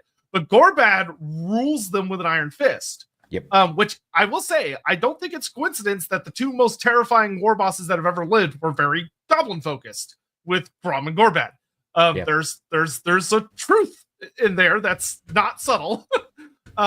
So Gorbad moves up into the moot where, like Andy said, the Count of Averland has, of course, noticed this army just camping out in his territory for a few days, and they send a big army to fight him. It does not go well. It does not. There's a big battle in the lowland hills of the Mootland, and the halflings and the Empire get absolutely butchered, just torn to pieces. And it said that it's so total, the massacre, that only a small amount of Knights Panther escape. No one else gets out. Yeah, like, Gorbad doesn't just like beat them. He surrounds them and crushes them. This is a proper big and important battle, and in many respects, if you're looking to build stories for the local area for your own games, this is a good reason for there to be significant antipathy between Averland and Mootland beyond simply the territory being once part of their lands, because the Averland Count moves to support Mootland. And does so because of lots of good political reasons, beyond just simply there's a lot of food that get exported there to his lands. It's their breadbasket too, and they move to support it, and they don't just lose, they are thoroughly massacred. It is horrendous, an absolute defeat. And I think there is something here to also note about numbers. I'm going to suggest that at this point the WA's not as big as some WAs often are, and I'm also going to suggest it's one of the reasons why Gorbad ultimately is going to fail to be one of the greatest orcs of all time, and that is to suggest that he has managed to attract certain orcs and lost certain orcs too, because they are too unruly or not within his control or command, because the force that moves against him is mostly just Averheim supported by the halflings. That's not a large number. And you might go, so that's why he won, isn't it? No, because the general on the other side was also not stupid, which means that he's come up, he's looked at it and he's gone, I can win this, which means that the force that's come in is defeatable. We're not looking at the enormous tide that Grom had.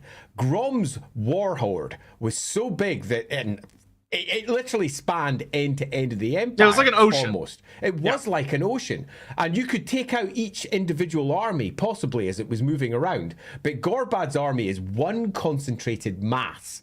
And this is something that they looked at and went, we can take this. And that gives you an idea of numbers. I'm going to suggest that Gorbad is not actually that big. In the greater scheme of WAS, it doesn't appear it's that big. But what it is utterly organized in a way that most greenskin armies aren't. So when the Empire gathered, they went, this is bad. There's a lot of them. We can win this. And they charged. And they were so wrong that it costs Averland possibly centuries afterwards. They lose most of their army. Stirling loses most of theirs, and they're left limping. Yeah, so at this point, we get to see another sign of Gorbad being clever in an orky way, which is that following this massacre, a lot of halflings start fleeing the moot because Gorbad sets himself up after this great victory. He sits for 2 days, reorganizing his army again. And as he's doing so, a lot of the halflings start fleeing down the river, but there are so many refugees, human and halfling, fleeing that the river gets blockaded. Like ships are crashing into each other, and it turns into this big mess. And Gorbad looks at this, and for most greenskins, they might have ignored it or like gone and smashed it. Gorbad says, "Call up all of our war machines. This is target practice." And he sits there and meticulously watches his goblins with their doom divers and their rock lobbers just obliterate these refugees and uses it as training. I think it's beautiful because it's obviously from the writer's perspective kind of a joke.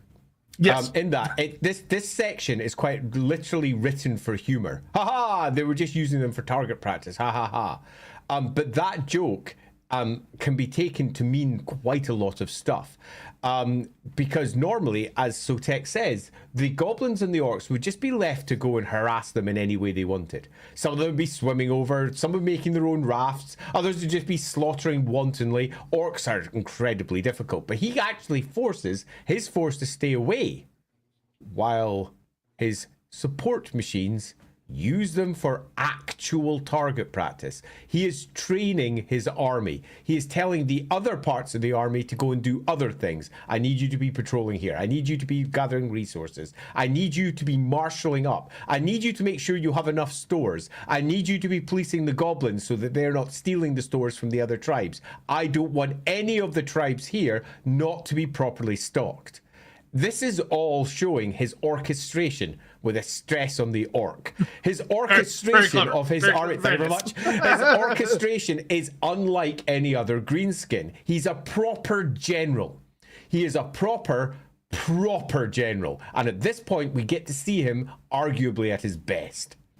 Yep. And, obviously there are orc and goblin antics. Like a lot of halflings end up horribly tortured. They're halfling eating contests. There's a bunch of beefy, bunch of things that from a global perspective are funny, but if you were like actually there in person in any way, shape, or form, the halflings were horribly and deeply traumatized by this encounter with Gorbad's forces. It's ugly.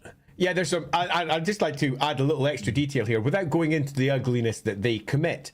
It also shows, because a lot of it was by his command, that he understands the concept of circuses. He understands the concept of entertaining the orcs. Bread and circuses, exactly. He understands that the whole concept of keeping the greenskins entertained, because he is going to lose an enormous amount of his force if he doesn't keep the orcs and the goblins happy.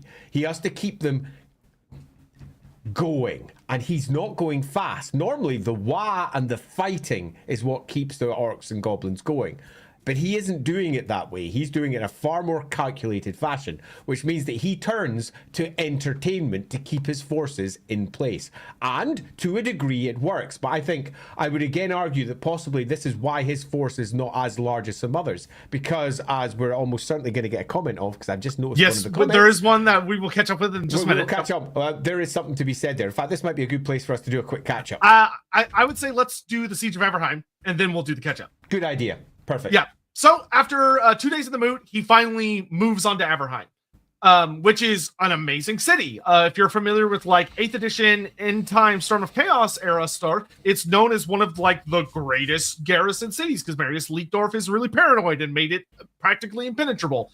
But back then, it was still an incredible city. But Gorbad shows up outside the city, and he does normally when a Wa shows up, it attacks. It just rambles into your city. That's not what Gorbad does. Gorbad calls a halt to his army, and he brings up all those war machines that have been target practicing for the last 2 days and lets them at it. And it notes that his war machines are horrifically accurate by Greenskin standards because they've had practice. They're actually hitting their targets. And the thing that I love the most about this siege that shows Gorbad being horrifying is that Gorbad then surrounds the city and orders different parts of his army to attack and feints. So they attack and then they stop and pull back once the defenders respond. And then another side attacks and then pulls back once the defenders respond. And the humans are left in this horrifying fish in a barrel situation where they would move, the war machines are targeting them, they get hit as they're massing up to defend, and then the attack doesn't come. And then it happens again. And then it happens again. And once the humans are genuinely shook up, they don't know what direction Gorbad's coming from. That is when he finally orders the assault. And it is a massacre. Yeah. Yeah. I mean, there's little here to say other than sieges are hard. They're just hard. And sieges can take months. They can take a very long time. And a city like Averheim, which is one of the jewels of the Empire, it's one of the biggest, most fortified cities that the Empire has. It's a capital, the capital of Averland, obviously. And Averheim, this great city, which is bristling with its own war machines, is taken in relatively short order.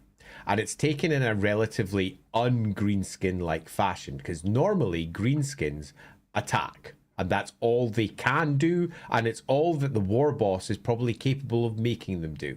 Getting them to do something like a feint, getting them to rely upon and wait for the results of war machines is not something that greenskins are notorious for doing. They have lots of ways of getting over walls. Spider riders, for example, can literally climb over the stupid things. They can fly over them with things like wyverns. There's lots of things you can do, but they just very carefully, tactically took down the city, and then he let the tide loose, and they rampaged.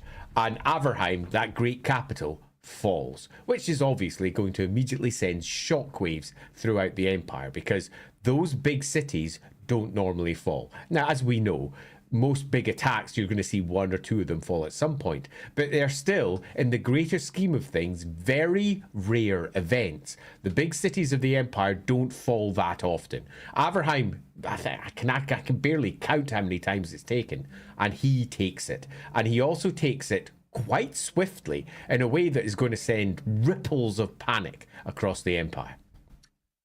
Yeah. The only people that survive are the Elector Count, though it seems that he fled before the attack gets there.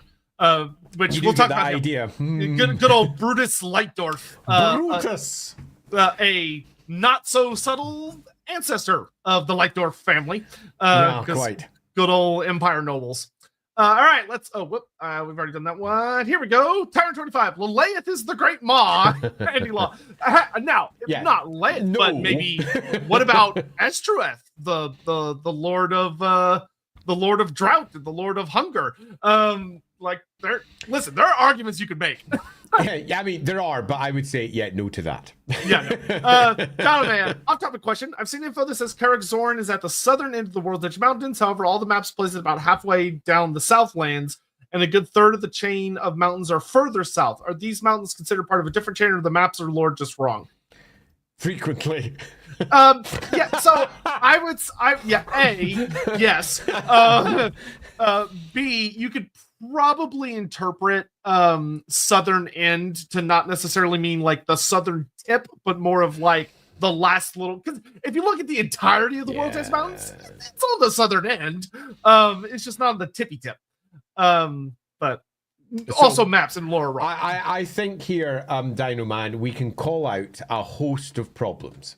The biggest one of which is that the World's Edge mountain chain is a lot bigger than most writers realize. Mm-hmm. And it's particularly evident whenever they pick up a book and they look in the book, and the book rarely extends any further south than Araby, which means that is the southern tip of the World's Edge as far as they're concerned when they're writing things. So anything that sits at the bottom of that is on the southern end. Then you look at the world map, and you realize that the mountains still got a hell of a long way to go south, meaning that what's been written in some of the books is just not right. So I think Sotek's loose fudge here is the best that we can go with, which is it's on the southern end, that'll do right, but they absolutely are not on the southern tip. They just aren't. There is a lot more World's Edge Mountain down below that. Now, if you want to make up an excuse for your own world where you say the World's Edge Mountain southern part, it's got a different name, yeah, that'll do. I mean, there's the Gorbad, for example. Yeah, like this is the World's Edge and this is the blah, blah, blah, mountains. Yeah. The Gorbad, for example, is the northern edge of the World's Edge Mountains. It's got its own name, but it's also the World's Edge Mountains. It's got two names. Basically, this range here locally is known as the Gorbad, but incorporates all the World's Edge from top to bottom. So yeah, you could do that too, but loosely speaking, it's mostly authorial error. Peter M, is there a mention where he gets the Iron Claw from? Could it be made of dwarf metal? We have, well, so it's called the Iron Claw, so it's probably made of iron. Yeah. It could be star iron. yeah. Could it be like Grummer or something? It could, but the claw also isn't a magic item. It doesn't have any special properties or anything. It just looks. It's something that a lot of the members of his tribe would have. Where a lot of the Iron Claw orcs would have those Iron Claw gauntlets to make themselves recognizable. It's more of a status symbol and less of a genuinely powerful gimmick. So I would say it's probably just iron. Yeah, I agree. I think it's probably forged from the irons from his own fortress. Why wouldn't it be? It's a symbol of his authority, but it's also a whole hell of a lot of very sharp metal that will kill most people. Yeah, could he stab the shit out of you with it? Sure. Oh yeah, yeah, totally. It's just not a magical item per se. But yeah, I'm pretty sure it's going to be drawn from his own iron mines because in some respects that shows his own strength. Yeah, honestly, if they had ever gone with the story of him really dying, it was kind of a missed opportunity not to have the Iron Claw as a magic item that other characters could get. I 100% would have done that. Donoman, Orc Warboss / Skaven Warlord / Chaos Lord. I'm surrounded by idiots. Yes. There's a lot of that. Yeah. Yeah, and yes. Yeah, Donoman, yeah. Rick Chapman, the Stone Snakes in Tribes and Tribulations also have disturbingly smart orc leading them who fights Chaos Horrors by freeing slaves to hamper their industry. If he keeps going, they could very well become the next Gorbad. Yeah, I mean, that's a fun storyline to mess with Chaos Dwarfs, where there's someone, an orc that's looking to kneecap them in a way that he recognizes will do so. So, yeah. I'm going to attack the word disturbingly here. Disturbingly, perhaps, if you think of orcs as stupid, but orcs aren't. Yeah. Orcs are singularly focused in a way that, say, for example, humanity isn't, on combat, on might is right, on getting one over their rivals, on being the biggest and the bestest. But that doesn't make them stupid. And it's not uncommon. It just isn't uncommon to have an orc who's not just clever, but is actually very clever. Now, they might sound stupid because whenever anyone writes them, they give them a very dodgy Cockney version of, we are the orcs, I am the thinkiest orc. And he might be the thinkiest orc. And that actually is a thing. It's common for orcs to be a lot more thinky than you might expect. Now, in the greater scheme of orcs, sure, not all of them are, and often the ones that rise up to rule are the ones who just happen to be the hardest, not the thinkiest. But there are quite a lot of thinky orcs. And you've got to think of Mork and Gork here. Mork and Gork are not just about being the fightiest, they're also about being the cunning, the most cunning. And being cunning, having intelligence is a core religious imperative for the orcs. Remember that. It might be more the goblin side of affairs, but it's still there as a core religious imperative. You shouldn't just waste your life. Okay, you need to just kick living shit out of everything, yeah, but you need to ensure that you get there to kick living shit out of everything. So you tend to find that orcs are not as stupid as many think, which is why the Chaos Dwarves went, we need to be able to marshal these creatures better, and created the Black Orcs, who are basically what orcs would be if you got rid of a lot of their animosity. That's basically it. They're not necessarily bigger and smarter, But they kind of are, because orcs, without their animosity and their natural drive to fight all the time, are kind of black orcish anyway. And we know what happens when orcs are given time to settle in an area, because we have good old Gorfang Rockcut down south. They get really scary. Orcs. and they do. So I would fight and contest that the disturbing part is anything more than people misunderstanding orcs. You said organizing, trying to work out who is who at the towers. And I'm imagining each tribal leader having a name tag, like, "Oi, my name is Gorbad." There are, one of my favorite things in stories is often when you get factions like the Greenskins and the author bothers to detail how they handle logistics, because it genuinely is very insightful, but also very funny. Where you have like Gorbad Ironclaw, Gorfang Rockgut has like a head goblin that's in charge of things that is continuously replaced, and it's this whole goofy thing of how this goblin tries to do his job while also avoid getting killed, or Skarsnik with his little head honchos.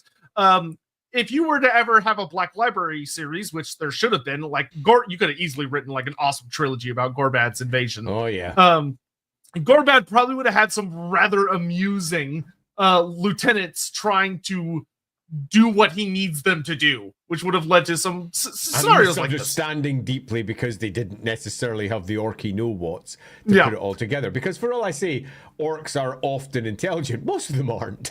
Yeah, the vast majority are not. The vast majority of them are pretty dim. But I will bring up one comment, which I actually don't think is entirely, I saw it there from, orcs just have ADHD. To a degree? Kinda, yeah. As someone who has a whole hell of a lot of that running through his head. Orcs are not entirely outside of that remit. They have a different mental process as their grounding point. And their first grounding point is whatever is in front of them. Yep. Which I'll say can also be terrifying, because that's where the whole thing comes from of orcs sometimes keep fighting even though they should be dead, because they don't realize they're dead yet, is a really common phrase to know about orcs, which that ties into. Watchdog, are you saying Gorbad is a student of Myrmidia? Not quite, but I will say there is a sadly unexplored origin for Gorbad, and what makes him so uniquely suited to what he's good at. You know, in the story, he just kind of like pops up out of nowhere. Yeah. But if there was ever a book detailing his life leading up to him, you know, building Iron Rock and everything, he probably would have a genuinely very fascinating upbringing. Because he's not normal. Because by the time that he's establishing his first forts, working through his first major conflicts, he's already exceedingly competent. And he's already doing things using orcs, squigs, goblins in a way that most other orc warlords never would. It's not so much he's a student of Myrmidia, he is a natural tactician who knows how to use he's a natural strategist who knows how to use the best troops for the best jobs. He doesn't just throw everyone in that direction. Go and win. He goes, no, you hold back. You stay back. You take that thing out. You do that. He has organized control over his greenskins. And understanding why that's the case, I think would make for a super fun story. Mm-hmm. The biggest question. I have heard of the Tree of Beards. Can you quickly explain this monument? I'm trying to remember Tree of Beards. Tree of Beards. I'm going to have to go check this one up. Dude, the biggest question. You've thrown me. God damn it. Yeah. Okay. Tree of Beards. This is from... Oh, man. Shit. No, I remember now. The Warhammer... Oh, this is from Warhammer Online. Yeah, so, yeah, it's a big old... Oh, man, Warhammer Online did some really cool stuff to flesh out their world. That's ages ago. I had forgotten about that entirely. Yeah, so, I mean, it's pretty much what it sounds like on the tin. It's a big old willow tree. So this big old tree that just has tons of scalped dwarf beards hanging from it. Yeah, totally. I had forgotten about that. I used to play Warhammer Online a lot. And obviously you can go and play the revived version of that now. Yeah, I'm actually getting my guild back up and running. Which is awesome. It's in the Marches of Madness, if memory serves. Yeah, it is. I remember marching past that. Good times. That was a long time ago. Yeah, so it's a location. If you download the game, you can go visit it right now. But yeah, it's awful. So thanks for bringing that back to memory. The biggest question. That was good. Donovan, I imagine a lot of greenskins might have come to Gorbad's army and then left because they were bored, and Gorbad lets them leave because he recognizes that he can only control an army up to a certain size. That is a very reasonable take. Gorbad actually, this ties into, he has a special rule where he can take an unlimited amount of bigots. So he can have the biggest, baddest orcs, but his army isn't necessarily larger than other armies. It's just of higher quality. In fact, I'm going to use the tabletop rules here to gently suggest that this is actually the case. The tabletop rules quite clearly state that he can have better orcs than anyone else, more of those. But that means, in practice, he has significantly fewer of the cheaper troops, because you can buy better troops and more of them, which means that whenever you faced off against an army with him, which I have done multiple times, they're smaller orc armies. Every time. Every single time, because he's got more expensive troops. And I would suggest that this is probably the case for Gorbad in general. His Wa just wasn't as big as other Was, but what he had was gold dust as far as greenskins were concerned. Yeah, one of the things that's really interesting about him is if you really think about the way the story portrays him, he kind of very much comes off as an orc that really liked having like this big elite core with a lot of specialists, but he doesn't care as much for like common stock orcs and goblins. He wants orcs and goblins that are good at stuff. Like he's like, oh, I want my wolf riders, my spider riders, my night goblins, my black orcs, my boar riders, but like regular orcs, regular goblins, I don't need this trash.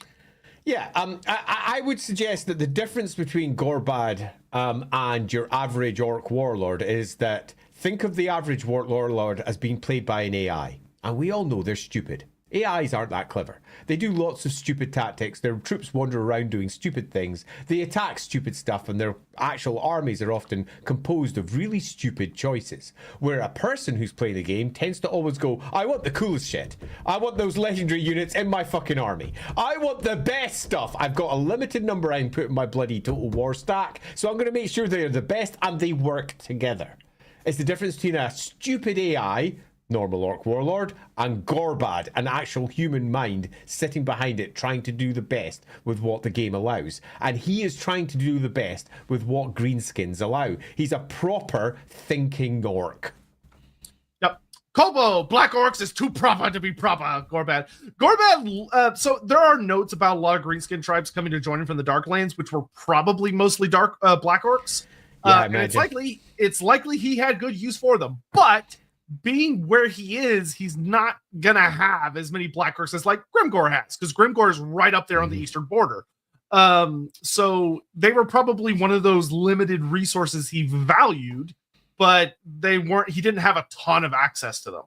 I imagine as well that there have been quite a few challenges from Black Orcs who were coming to see what this big boss I'm sure he had to kill a lot of Black Orc big bosses. I imagine he killed quite a few of them too when he was re-establishing his authority and his control, because he would have wanted those Black Orcs under his banners, which means it 100% makes a difference that he claims those Black Orcs and can use them properly, unlike, say, for example, some of these unthinking Black Orc tribe bosses that they might have. Interestingly, the Black Orcs I could also see being problematic for him because they are known for not liking frivolous things. They like to fight and only to fight. So every time his army stops to do stuff, the Black Orcs are not going to be happy. They're going to be annoyed. I think all of them are not going to be happy in a variety of ways, which in some respects will show the downfall of where he's going to be heading towards. Yeah, Tyrant 25 human resources has a different meaning to Gorbad. Oh yeah. One of the things Gorbad's invasion would make a really good, in my opinion, a really good setting for a Wolfrip campaign, especially because he has kind of an uncertain end, which allows PCs to like really interact with his story in some fun ways. Because it could be that, maybe he was eventually killed by some group of no-name adventurers that nobody ever heard of, so nobody knows about the fact that they killed him. Because the thing is, Gorbad, when he like takes Averheim, nobody gets out of Averheim. Like, he takes the city, but Gorbad was into resource management. He took slaves. He took meat. He took people to eat. It is very, very possible you could have like a PC who gets caught up, or a group of PCs that get caught up in Gorbad's invasion and manage to escape after being captured because they were maybe in Averheim or something. So yeah, is what I'll say. Yep, agreed. Skylar Martin, why is Grimgor leading Order the best part of the end times? I imagine goblins being told to suit their symbols into his banners. They're part of the winning team now, boys. We need the new team chants. Wah! So, why is Grimgor? So, the end time, I can just sum this up. The end times is a fucking mess. And it's a fucking disaster, and they squeezed too much into a very small time frame, and even with what they had, it was just a disaster. So Grimgor very randomly kind of joining Team Order at the very end is super goofy, and just frankly dumb. Where Malekith is just kind of like, oh, you win, you're awesome, but that Archaon guy says he's harder than you, and Grimgor falls for it. Yeah, because apparently, like it's dumb, but it's of everything in the end times, it's one of the more forgivable stupids. It's stupid, but I've read dumber shit in the end times, so it's just one of those dumb things. End times sigh. Yeah, it's dumb. It is quite funny in its own little way, but it's dumb. Yeah, it's like, could there have been a way for Team Order to more eloquently like get Grimgor aimed at Archaon? Sure. Yeah. Like there are if someone came to me and said, I need you to do a story where Malekith manipulates Grimgor into attacking Archaon, that's very doable. The way they did it was very dumb. Dumb. I don't just agree. I completely agree. The core of the story of the end times is not bad. And I've said this before.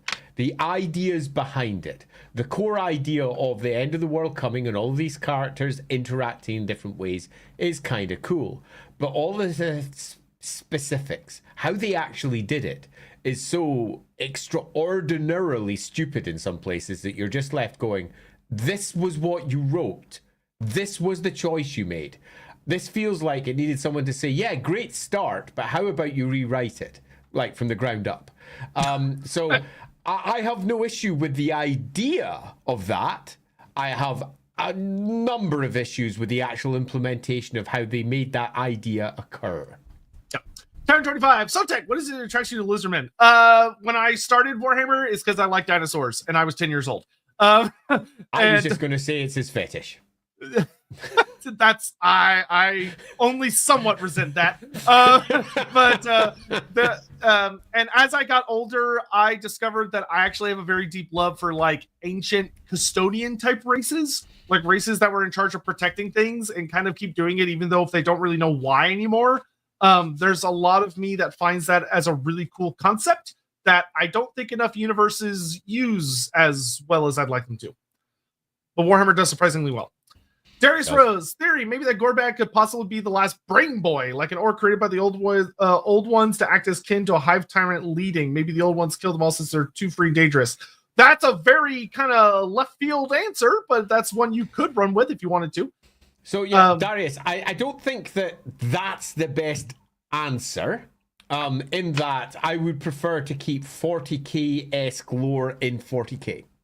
But I do think that somewhere around that area is not a bad idea. That orcs with this almost genetic memory that they often have, the shamans who are telling stories, many of which they may never have heard themselves, and they're passing it on to the others, greenskins. The idea that orcs have got genetic traits that are handed over one generation to the next as new fungal blooms pop up is most certainly potentially a thing. So having the successes of the previous generations be born into a new orc that has all of that success behind it, I think is not necessarily a bad way of viewing it. It does, though, depend on how we end up doing the taxonomy of an orc. How do they work? How are they born? What makes an orc an orc? And Games Workshop constantly shy away from answering it. They're almost afraid of it. They're almost afraid of making the orcs either too 40k or too Warhammer, too unique or not unique. Are there even female orcs? Sometimes they say, actually, maybe, as they back away because they're not sure how they're going to answer it. So I think that your idea is kind of cool, but I'd really like to have an answer of any kind, really, for Warhammer. You know, I really miss the days when Black Library would do things like the Liber Necris or the Liber Chaotica and stuff. Like, I wish they'd go back to releasing those just big, cool, illustrated lore books. Just, I don't know, once every couple of years would be cool. Yeah, they were great. And I remember when they stopped because I was lined up to write a couple of them. And I was in the process of going through the last commissioning, and then Black Library was left to just do novels. And the studio took over. We were doing background books, and we started getting things like the Arms books where you get all the different units. But yeah, those were fun too. Cool books. And then they blew up. They were cool. Yeah. But they all kind of ground to a halt because the studio ultimately is responsible for making the games. But they took over we're responsible for making the games and the lore. You're responsible for making stories within it, Black Library. But unfortunately, it meant that we started, or indeed lost, all these cool background Yeah, books. they should go back to the way it was because the studio handling the lore is terrible. Yeah. Skylar Martin, I'll say it. Yeah. Black Orc Big Boss trying to drill humans/elves/living dwarves on how to fight like proper orcs. There could be it would be a stretch, but it would be a very fun stretch if you ever wanted to have like a bizarre Wolfrip story of some Black Orc or some orc tribe for some reason having a human that is with them for some reason that they raise, which honestly I'm surprised has never been explored as a storyline of like humans almost getting adopted by greenskins. But it's been explored heavily in 40k, which is why they often don't do it. Like Diganob, for example, for Gorka Morka, where you got yourself entire human tribes that pretended to be orcs. So it's a thing that's sort of been done in the 40k side. Fancy without that but big of a stretch, I could definitely see certain aspects of that arising in fantasy as well, because there's always another thing in the Warhammer world. There's always a weird thing out in the periphery. So having humans getting wrapped up in that, or alternatively, having, say, for example, Black Orc slave masters for the Chaos Dwarves, realizing that a particular outpost is endangered, so utilizing the slaves they have as relatively weak forces, but forces nonetheless, and for marshalling them in what would be a very orky / chaos dwarfy way, rather than just humans fighting like humans do. There's lots of ways we could do it. Donovan, to paraphrase Men in Black, an orc is smart. Orcs are dumb, aggressive, dangerous animals, and you know it. Yeah. Actually, that's often good. the case. Yeah. Yeah, that's pretty good. It's a good use. Queek finally bought Dark Deeds from my Warhammer group to try. Review will be incoming after we play. Excellent. Oh, Queek, thank you so much. And again, if you've just come to the stream and you've been missing it, we're doing a small drive for reviews over on BoardGameGeek.com on the second edition of Dark Deeds. So if you've got the game, or if you're thinking of getting the game, do drop over there. Do drop a review. We're trying to get 100 reviews if we can by the end of the stream. If we do, we've got quite an exciting announcement to make. And I will tell you how many we're at, because I've not actually looked at it this time. We're just about on 60. So at the moment, if only 10% of you out there, just 10% who are watching just now, live at this second, go over and do a review, we'll hit our 100. You don't even have to leave any text. You don't even have to leave text. Just give it a start. All you need to do is go, give it a number, job done. And that'd be amazing, because then apparently Board Game Geek will start recognizing it as a game. They do stuff with it in their Board Game Geek engines. I have no idea what it means. Yeah, please. We would really appreciate it. I really appreciate it. Thank you. Back to Gorbad. Aberheim has fallen. All the people are killed and eaten or taken slave and whatever. And Gorbad once again sits for a little bit. And this is where we get another one of those little moments where Gorbad. Now, what's interesting is this actually kind of changes a little bit compared to what we've been doing with Gorbad, where normally he's very, very slow. And Aberheim, it points out that he moves a little quicker than anticipated, where he sends out all of his big ends to basically go around the city and start beating up orcs and tell them, hey, like, quit fucking around. It's time for us to get moving again. And they basically raise Aberheim to the ground, and they start moving towards Solid or Sudenland, whichever one. It's Solid. They move over towards Nuln first, don't they? They go over in that direction. Do they go to Nuln? Yes, you're right. They go to Nuln next. No. And then they go down. They fought. They go down the River Aver towards Nuln, conquering along the way. Yeah, so they head towards Nuln, and Nuln has had time to prep. They've also had another electric out show up to be like, hey, we're in trouble. This guy's coming over here, and I've seen what he can do, and it's awful. So Nuln prepares its defenses, and Nuln has a lot of really, really solid things in its favor, where it's got a lot of decent defenses. It's got the big river and the bridges and all this stuff. And when Gorbad shows up, once again, he just obliterates the initial defenses. His siege works make pretty strict, quick work of a lot of the walls, and he starts pushing into the river. But good old Lightdorf, the Elector Count of Averland, who is helping, fights a retreat across the bridges and has all of them collapsed, so that there's now no way for the Greenskins to get across the river. And you would think, oh, well, this is where the story ends for this particular siege. No, because Gorbad is smart. And Gorbad looks at them trying to stop him from getting across this river and basically kind of thinks to himself, oh, that's cute, but he's organized. So he signals for all of the river pirate orcs that have been, and goblins that have been gathering to his army to come into the city. So this huge horde of ramshackle boats come floating in and basically make this crappy makeshift bridge while also like shooting, and his army clambers across and makes it to the other side of Nuln, and it's a massacre again. Yeah. And so Nuln gets razed. Yeah, this is a good one. Because this is showing that Gorbad understood what he was supposed to do, which is bring in his engineers to build bridges, which is what he did. Now, we can obviously go, well, Orky engineers, don't be silly. And you're right. They're not really Orky engineers, but they are. He brings in his bridge builders. They come in, and under a hail of fire, they build bridges, and they use those bridges to get across to the other side to a force that really expected to be on the winning side when it comes to having a defensive position, and they don't just attack, they crush. It's a surprisingly effective victory, and Nuln falls. This is the second Imperial capital that's falling, and Nuln is one of the big four of the Empire, and by that I mean one of the big four capitals, the Middenheim, Altdorf, Talabheim, Nuln square, if you will, and it falls, meaning that we now have a choice for good old Gorbad, which is head off north towards further forces or head south and consolidate his win. Question for you very briefly from Alex here. Yes, Alex R, you can pop over to Modiphius.com or Modiphius.co.uk to pick it up, because the Rookery Publications, that's my company, we don't sell it directly, we work through a publisher, and Modiphius does all the selling. So Hawk, if we could get those links, that would be amazing. So if you're in the US, go to Modiphius.com. If you're in the UK, you go to Modiphius.co.uk. It can also be purchased from a whole bunch of local shops. If your shop doesn't have it, do tell them to go order it. Yeah. So with Nuln destroyed, Brutus Lightdorf, rather amusingly, gets away again, which he seems to have a notable success rate at doing. And he runs off to Altdorf to basically go tell good old Emperor Sigismund what the hell's going on, which is that shit's bad, yo. And Gorbad Gorbad shit's bad, yo. Gorbad fucks around a little bit, destroying Nuln. And then Gorbad turns to his army and says, all right, we're going south. Because he waits a little bit for a north army to come, and one doesn't. So he turns his attention south.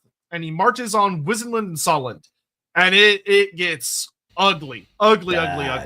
Where his wall comes down, and now it's, frankly, at pretty much the biggest it's going to get. His wall swells, because all these different kinds of orcs and stuff are coming down. So because he came from, like, he starts off in the east, goes up north, then he comes south and up against the mountains where Greenskins are coming down. Basically, Solent and Wisenland are surrounded, where there's Greenskins coming from every direction. And there are a couple of fights. There's one really, really big fight where both the Elector Counts of Wisenland and Solent get together, and they lead their armies against Gorbad, and they get absolutely massacred. The battle for Solon's crown. This is arguably one of the most famous battles in Empire history, because something happens in this battle which is fundamental to the Empire's entire makeup, and that's that Eldred, who is the Elector Count of Solent, falls. That's already bad. And Gorbad takes his crown for himself, and he takes the Runefang. Now, if we're being funny, we go, hey, he's the Elector Count now. He's got the Runefang. Woo! woo. And that's kind of funny. But this is a big thing because the rune fangs, if you don't know already, these are great big rune encrusted swords that were created by Alaric the Mad, commissioned to be given to the clan chiefs, well, not the tribal chiefs, pardon me, that helped Sigmar take and hold Blackfire Pass during the end of the Goblin Wars. And there was one given to each one of the Elector Counts to be. And each one of these swords came to symbolize being an Elector Count.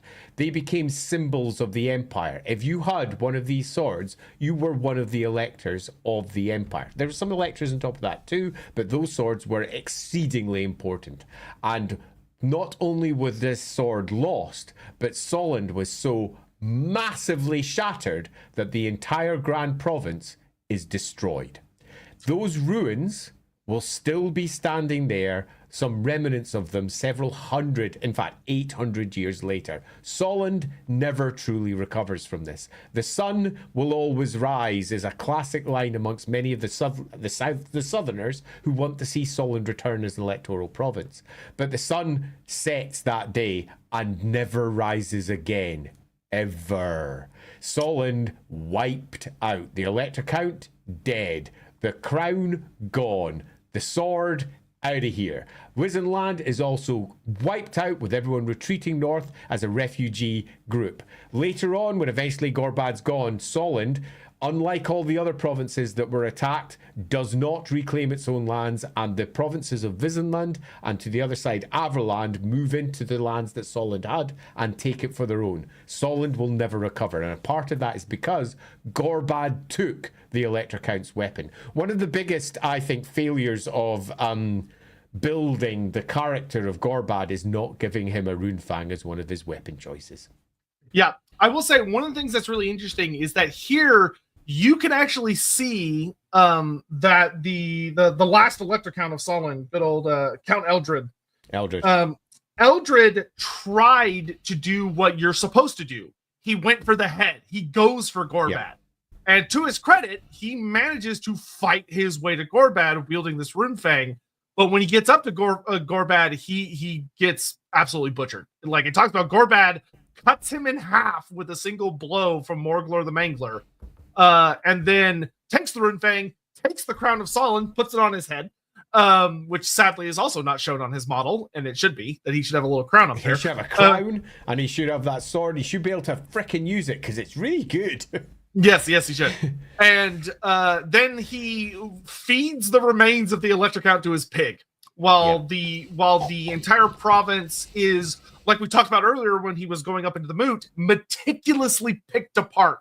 Yeah. Of Solent, because it's not just the situation of he kills like pretty much everyone in Solent. He basically almost salts the earth of Solent because he takes everything. There are some books, like there's a really cool story about Goldfang Maneater, which takes place, in kind of the modern era, where Goldfang Maneater is in Solent, and it's still kind of a desolate, not a lot of resources, not a lot of food. The ogres struggle to find stuff to eat because it's that fucked up 700 years later. Yeah, this is one of the old bread baskets of the Empire, one of the places that had the most verdant lands, and even in the even 800 years later, it's described as a stony, not a wasteland, but the earth isn't that fertile. The land is dotted with ruins from previous eras. Most of the towns and the villages in the areas are mostly smaller, with high defenses, constantly on alert. The forests are a bit darker and more twisted and just not in good shape. And it's not because of corruption or anything else. It's because it was thoroughly razed, thoroughly taken down, and the people were pushed right out. It's a proper victory, and to a degree is also where some of the slow up comes for the Greenskins, because the consolidation of this rule, if you will, the consolidation of taking control of this great triangle of land down in the south of the Empire takes a bit of time. Yeah, so he sits on it for a hot minute, and then once again reorganizes his forces, and he starts making his way north because he runs into the mountains and goes, oh, well, I guess I should turn around and go back that way. So they start heading north. And at this point, the Emperor Sigismund is really grabbed hold of the reins and is like, all right, this is super duper bad. And he's calling to all the northern provinces for help because the southern provinces are basically gone. And starts getting some response, and a lot of the knightly orders show up. So a lot of the Knights Panther, Knights of the Blazing Sun, a lot of these different knightly orders all gather up. And Sigismund says, okay, I need you guys to go and deal with this. And the Electrocon of Wisenland, who escaped the Battle of Solin's Crown, ends up being the one who gets put in charge of a huge army of knights to go after Gorbad. Because he has seen Gorbad in action, he knows what he's up against, and he sees, he knows that he saw the Electrocon of Solin just get ripped to pieces. He knows what he's dealing with, and he says, I could do this. Give me an army. I could do this. And Emperor Sigismund gives in, which would have, once again, would be a very cool scene in a Black Library book of watching good old, let's see, which Electrocon was that? That was Adolphus.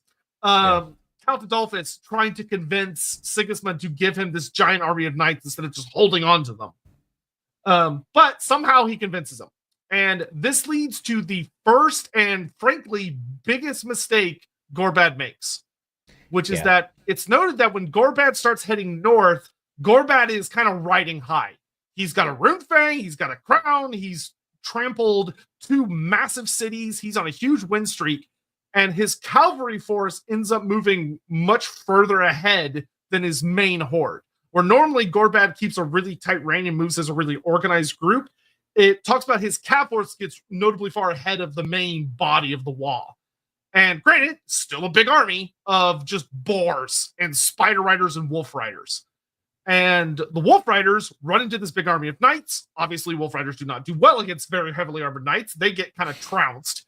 And as they run back, Gorbad gets left with a decision, which is that he can either fall back and reunite with the rest of his WA and then deal with this army of knights, or he can keep his win streak going and also not show weakness in front of all this horde and attack now. So he organizes his cavalry force and he decides to take on what is one of the biggest cavalry battles in the Empire's history. Because it's purely a legion of knights versus a legion of mounted greenskins. Yeah, it's a pretty important battle. This is the one by Grunberg. And it's so important that Grunberg itself has got a whole host of monuments out in the big battlefield where this enormous, fast-running battle took place. And it is a turning point. I will also say that of all the things that they wrote about good old... The thing that bugs me about this, I'm going to stop for a moment, Here comes. is that it makes no sense. This is a fine example of saying we have created a character and we're now going to make him act out of character. And I don't like it. I would have much preferred if they had shown that this hubris was a part of his character from the beginning. And shown that he's been constantly on the edge and wanting to push. But they haven't. They've shown him to be a tactical genius who can do whatever he wants, almost anywhere he wants, because he controls everything meticulously. And this is absolutely out of character for him. Not out of character for an orc warlord. Very much in character for an orc warlord. But out of character for this orc warlord. He doesn't seem to be this guy. He doesn't seem to be the one that would be doing this. So if I was tackling this, I would look to either rewrite how this battle was pitched, have the same results, because in the end, that's the result you're looking for, or have this aspect of his character arise throughout the previous battles and how he had used this to bring victory. And this is the one where it does not bring the victory he was looking for. Yeah, this is a battle that if you rewrite it, it would look better for both sides as well. Because Count Adolphus, they're like, he's the greatest general of this time that the Empire has. Like he's a star general. And instead of allowing that to showcase properly, it kind of is a weird goof where it's like he leads out this big army of knights and Gorbad is acting out of character. And Adolphus goes, well, he's acting out of character. Better take advantage of it. And it's silly, but the battle itself is pretty cool. Where Adolphus does what he logically should do, which is that he basically goes to his knights and he says, we're going to die. We're all going to die. But we're going to throw everything we have only at Gorbad. We're going to figure out where he is in the horde. We're going to spear right for him. And that's all that matters. Just kill Gorbad. But we are going to die. Like, they had no illusions about how this was going to go down. And it's exactly what happens. The army of Knights, it's this big battle. It takes a hot minute because it's a big running battle that has multiple cavalry clashes and waves. And despite everything they throw at him, for the vast majority of the battle, nobody can land a telling hit on Gorbad. People are crashing into him. Lances are shattering against his armor. People are fighting him. But one of the things they talk about with Gorbad is he's so goddamn terrifying that he's chopping through men and their horses with each swing of the axe, or taking down several knights with each swing. Like, he's killing multiple people because Morglar the Mangler doesn't give a shit about armor. And he's just cleaving through the most heavily armored horsemen the Empire can throw at him, and nothing's working. And finally, Adolphus just goes, fuck it. And he charges, and he fights Gorbad one-on-one. And he does the one thing no one else was able to do, which is he's got a fucking rune fang, and he impales Gorbad through the chest. And granted, where some orcs would have died, Gorbad just gets so angry that he grabs Adolphus's arm, he grabs the rune fang, actually, and he rips it out, but he rips it so hard, Adolphus's arm comes with it. So he rips his arm out of its socket and kills Adolphus. Like, Adolphus dies. But the rune fang miraculously, I don't know how the fuck, gets recovered while Gorbad is busy dealing with being stabbed by a rune fang. Because the writer wasn't sure how to save it, so he said, and it was saved. Yeah, realistically, this rune fang should have also been fucked. It should have been another one of his trophies by the story they wrote, but that is not what happened. Yeah, so somehow a group of knights managed to grab the rune fang and run away. But surprise, rune fang, run!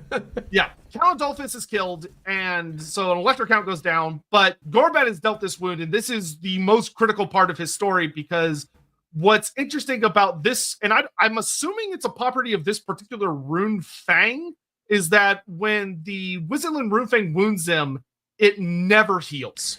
Yeah, there's one of the rune fangs is known for being Orcure, so I'm going to presume that it was Orcure. It was Orchiskundas. That's the name of it. And Orchiskundas is a weapon that's designed to kill orcs.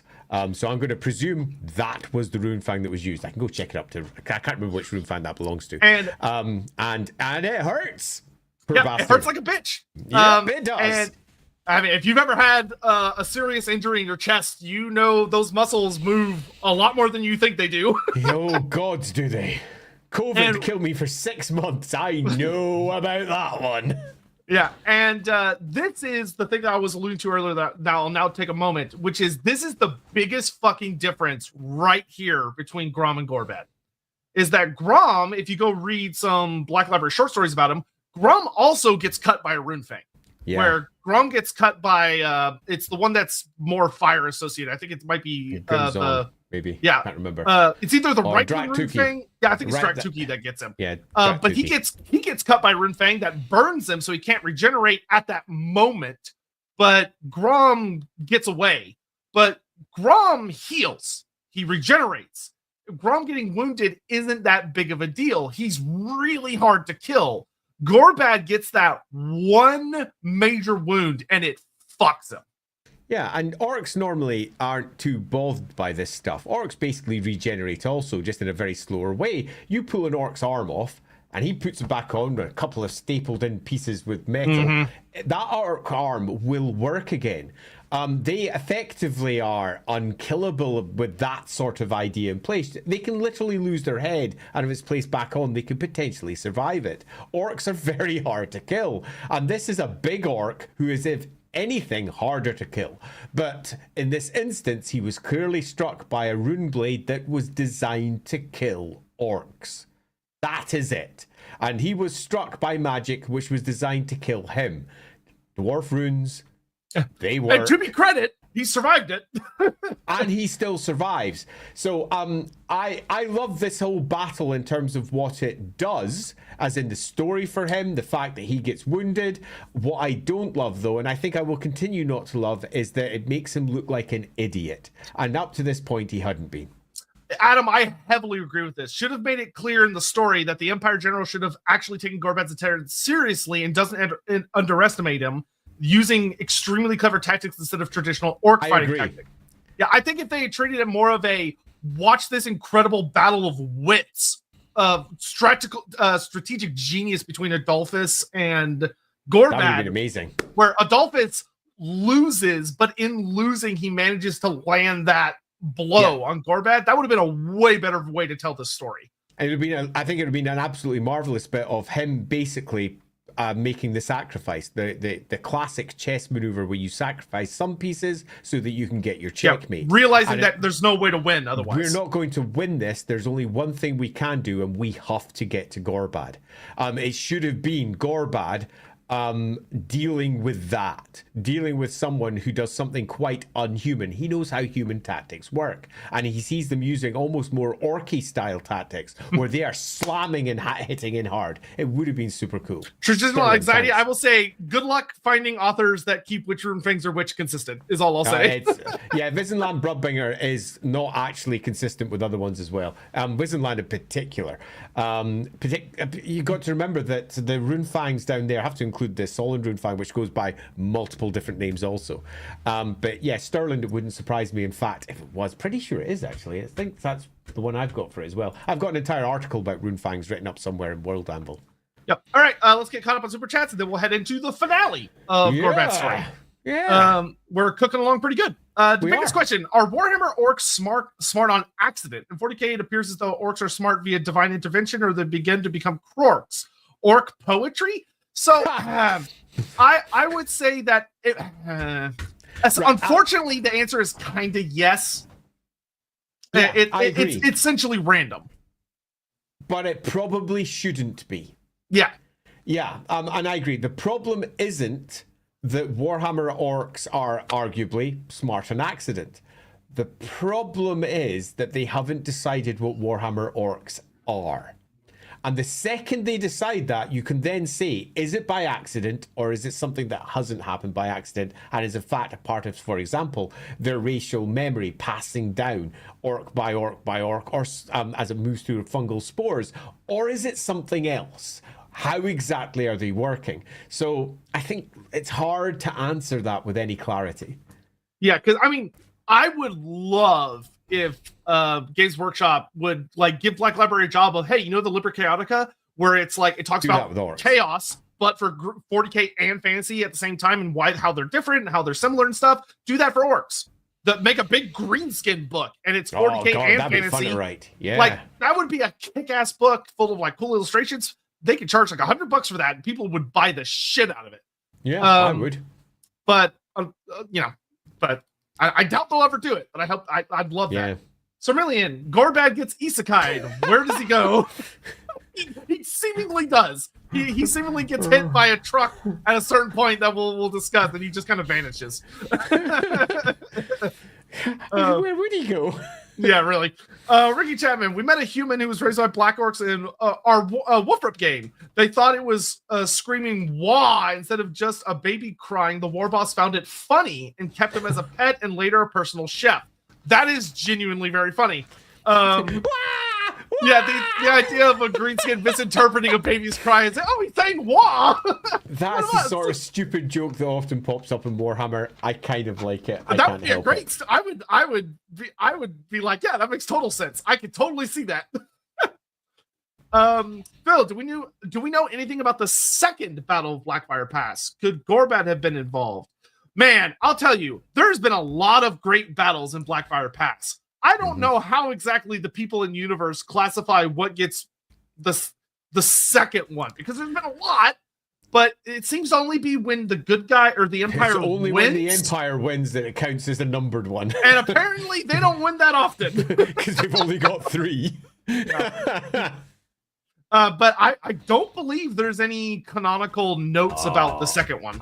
Which is really bugging because I'm pretty sure I've written about it at some point. I'll come back to you on that one, Phil, because I'm pretty sure I have done a piece in this. Yeah, because we know a shitload about the first and the third. We don't know. I don't know anything about the second one.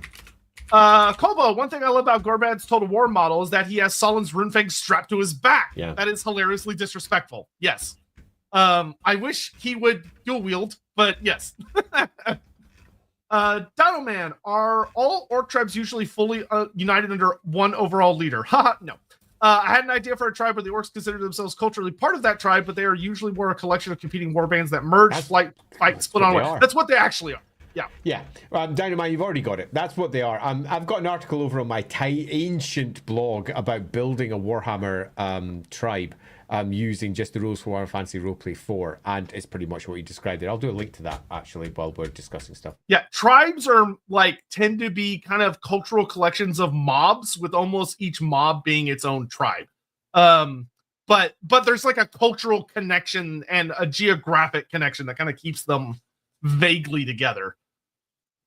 Relic, off topic, sorry. Is there a reason that elves can't become vampires other than they wouldn't want to? My own research has annoyingly only find evidence that elves can and have become vampires. So what I'll say to this is that there is no easy direct thing you can point to that you would be able to say, this is the super simple, blunt reason why elves cannot become vampires.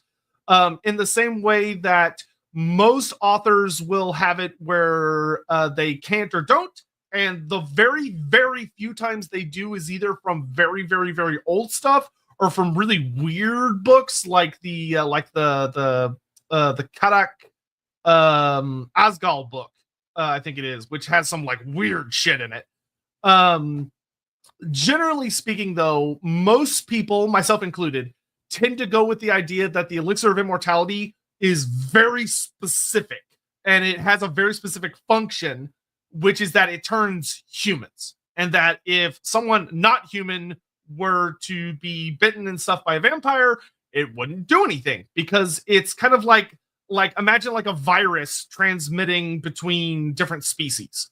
Certain viruses don't jump between species, even if you're bit by them and it transmits through biting. It just won't work. And that generally is the rule of thumb that most people go by for vampires, is that if a human gets bit, it goes through the blood kiss process, they will become a vampire. But any other creature, their souls are so wildly different that they would just die. They won't properly go through the process because it's trying to fit a square peg into a circle hole. Yeah, so we have to realize that Warhammer has got lots of different versions of its background.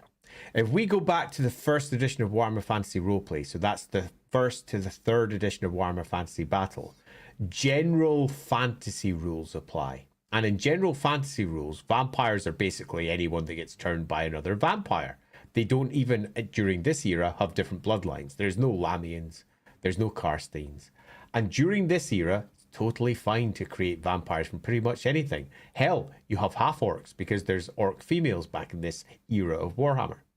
Later on, though, particularly when we move into the 5th edition of Warhammer and into the 6th particularly hard, the bloodlines are established and the new version of vampirism is established. And when this is done, it mixes everything up completely, and we move into a state now where it is a human condition.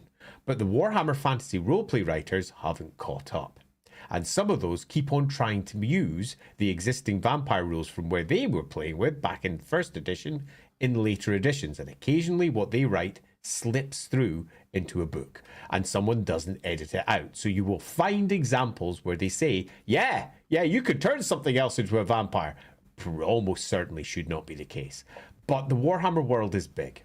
I agree completely with everything Sotek says. It is a human elixir that works on humans, meaning that vampirism passes from human to human to human. And that is what it is now. In the same way that you don't get half-breeds in Warhammer, you can't breed an elf with a dwarf. You can't breed a human with an elf. But there are examples in multiple Black Library books, for example, of half-species. How does this work? The Warhammer world is big, magic exists, and weird shit happens. And that's the answer. So the answer here is you can't do it unless weird shit applies, and we've got a weirdo that's popped up and somehow it exists. And that's okay, because the Warhammer world's big and it can accommodate almost anything. So should we have elf vampires? Fuck no. But could we make a weird character that has, for one reason or another, got it? Sure, if you want to do that for your games, go wild. And I see no reason not to do it, but I would suggest that anyone writing for Warhammer probably shouldn't. Yeah, it's one of those things where, like, if you're hell-bent on having an elf vampire in your Wolfroad game, it is not hard to do. Not hard at all. But if you're making, like, an army list to explain the setting to someone, I would say don't you dare put a fucking elf vampire in that book. Because that should be an exception, not a rule. Let me just tackle this one. There are better routes than completely fucking with your soul. For example, they already have established routes involving various spirit capturing devices. Let's just use that as an example. They've already got a spiritual and technological answer for this. They don't need to go to a ridiculous, far-fetched, extremely dangerous route where their soul will be torn to shreds and rebuilt in a different way. Instead, their soul can just be captured by something else and kept separate. They don't need to do this because they've done it. It's already fixed. Yeah, remember, guys, lichdom and vampiredom is not a get out of jail free card. No. Like, it sucks. It genuinely sucks. It's just there are some people that are so scared of death, humans, that they consider it an okay option, and a lot of them end up regretting it. Like, true it's fact. it's not a great time. Man, wait a minute, I may have missed it, so apologies. How is Sigismund the Fourth Emperor of the Empire at this point? Isn't he technically only emperor of part of the empire because this time there's 3 emperors? Yep. Yes, he's the electoral emperor, which is the emperor of the emperors of the southeast of the empire. So parts of Reichland, often Vizsla, Solent. He's the relevant emperor. Indeed. The problem with this is that most of the writers for Warhammer Fantasy Battle forget that the empire is not a thing that exists for most of its existence. The empire collapses and is reforged by Magnus the Pious in approximately 2303 IC. So from 2303, I would say back for about 1,000 years, the empire doesn't exist as one thing. It's split into multiple entities. But the writers keep on forgetting this again and again. And they keep on saying, and the elector counts are here, and they go to the emperor. Where in truth, it should be the electoral emperor, or the Attilan emperor, or the wolf emperor, depending upon where they are inside the empire. The different elector counts swear to different parts of this new fractured 3-empire state that is inside the empire at different times. But the writers forget it. Yeah, You're once again, spot on. The writers get it wrong. Yeah, because, like, if we got, which we should, a trilogy of novels about Gorbad's invasion, a major aspect of it would be how the different emperors are handling it. Of, like, the Wolf Emperor being like, hey, we could take advantage of this situation. Or the Attilan Emperor being like, we need to make sure that they go after the Reichland stuff and stay out of our lands. Like, seeing the Empire fuck itself instead of organizing to deal with this orc. And even better, having the Goblin Scouts, the Wolf Riders, coming in, explaining affairs, and having Gorbad take advantage of it. Realizing that certain areas are much weaker than others because they're away from the power centers that are currently in Talabheim, Altdorf at this particular point in history, and Middenheim. So that's the 3 cities, which means the south of the empire, far from there, is exceedingly weak. And that's where he goes. Yeah, I mean, his invasion route makes perfect sense. It makes perfect sense. And it makes sense of the politics of the era. It's just that it makes sense accidentally. It doesn't make sense because the writers thought of the politics that are going on and went, ha-ha, Gorbad does this. Totally makes sense. No, the opposite. They went, right, so in this book back here, it says that Solent is destroyed. So I'm going to destroy Solent now. I'm just going to write a bit more about that. Solent is destroyed. The Empire saves everyone. Woohoo, we're done. Seriously? You just haven't thought about what's actually going on in the Empire at that time. Yeah, because this if the Warhammer world was written well as a cohesive whole, this would have been one of the things that, like, when Magnus the Pious is rallying the Empire, and especially when he goes into the south and stuff, being able to point out that, like, us not being unified destroyed an entire province. Like, we fucked up. Yeah, and that absolutely. being, like, a core part of his message. And this is also, just so we are quite clear in this one, Dinoman, it is always forgotten in all the Vampire Wars material. All of it. Oh, yeah. The Vampire Wars take place during the Dark Ages, where there is not even 3 emperors. It's not even the age of the emperors. That is the past. It has collapsed entirely. There are multiple people all claiming themselves emperors. There's multiple people who claim themselves as kings, dukes, high dukes, archdukes, princes, high princes, all sorts of stupid titles. The empire is entirely fragmented into thousands of provinces. Yet every time they do the Vampire Lords, they say, and the Electric Count comes, and here's the Emperor, and they have come from here. And you're like, that doesn't exist at this point. It's fallen apart, dudes. Magnus makes this happen later. The reason that the Vampire Wars are so successful is because the Empire's fractured, and every writer forgets it. Jason Bryden, hypothetical, if Gorbad and his wall were around during the end times, would that have made any difference in the fight against chaos? If he had done anything close to what he did in this original story, it would have really fucking sucked for the Empire. Yeah. It would have been an interesting, realistic depiction of if Gorbad had been an advantage taker of a lot of bad scenarios. Interestingly, he would have fought a lot more Skaven. Like the Skaven uprising and Gorbad taking advantage of what the Skaven are doing and killing them and Empire stuff as he just plows his way across the world. It would have been different, but it would have been interesting. The south of the Empire is already sort of fucked during this era anyway. We actually would have Tamarkan. there would have been a lot of cool stuff, but to be fair, Gorbad's invasion sets up for a lot of the cool stuff that we get later, like Tamarkan's invasion, which relies quite heavily on Gorbad's storyline. Yep, agreed. So, loosely speaking, yeah, it would have been bad.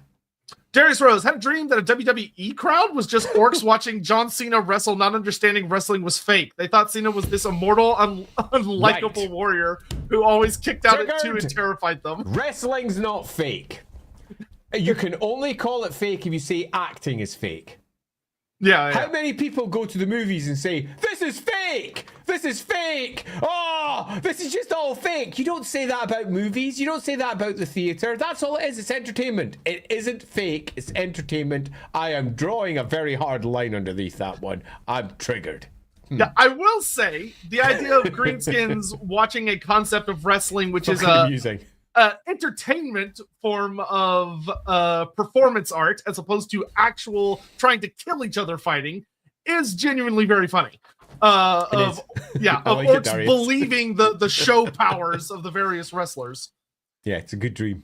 King of History, when is the next character lore video coming out? I don't have an answer.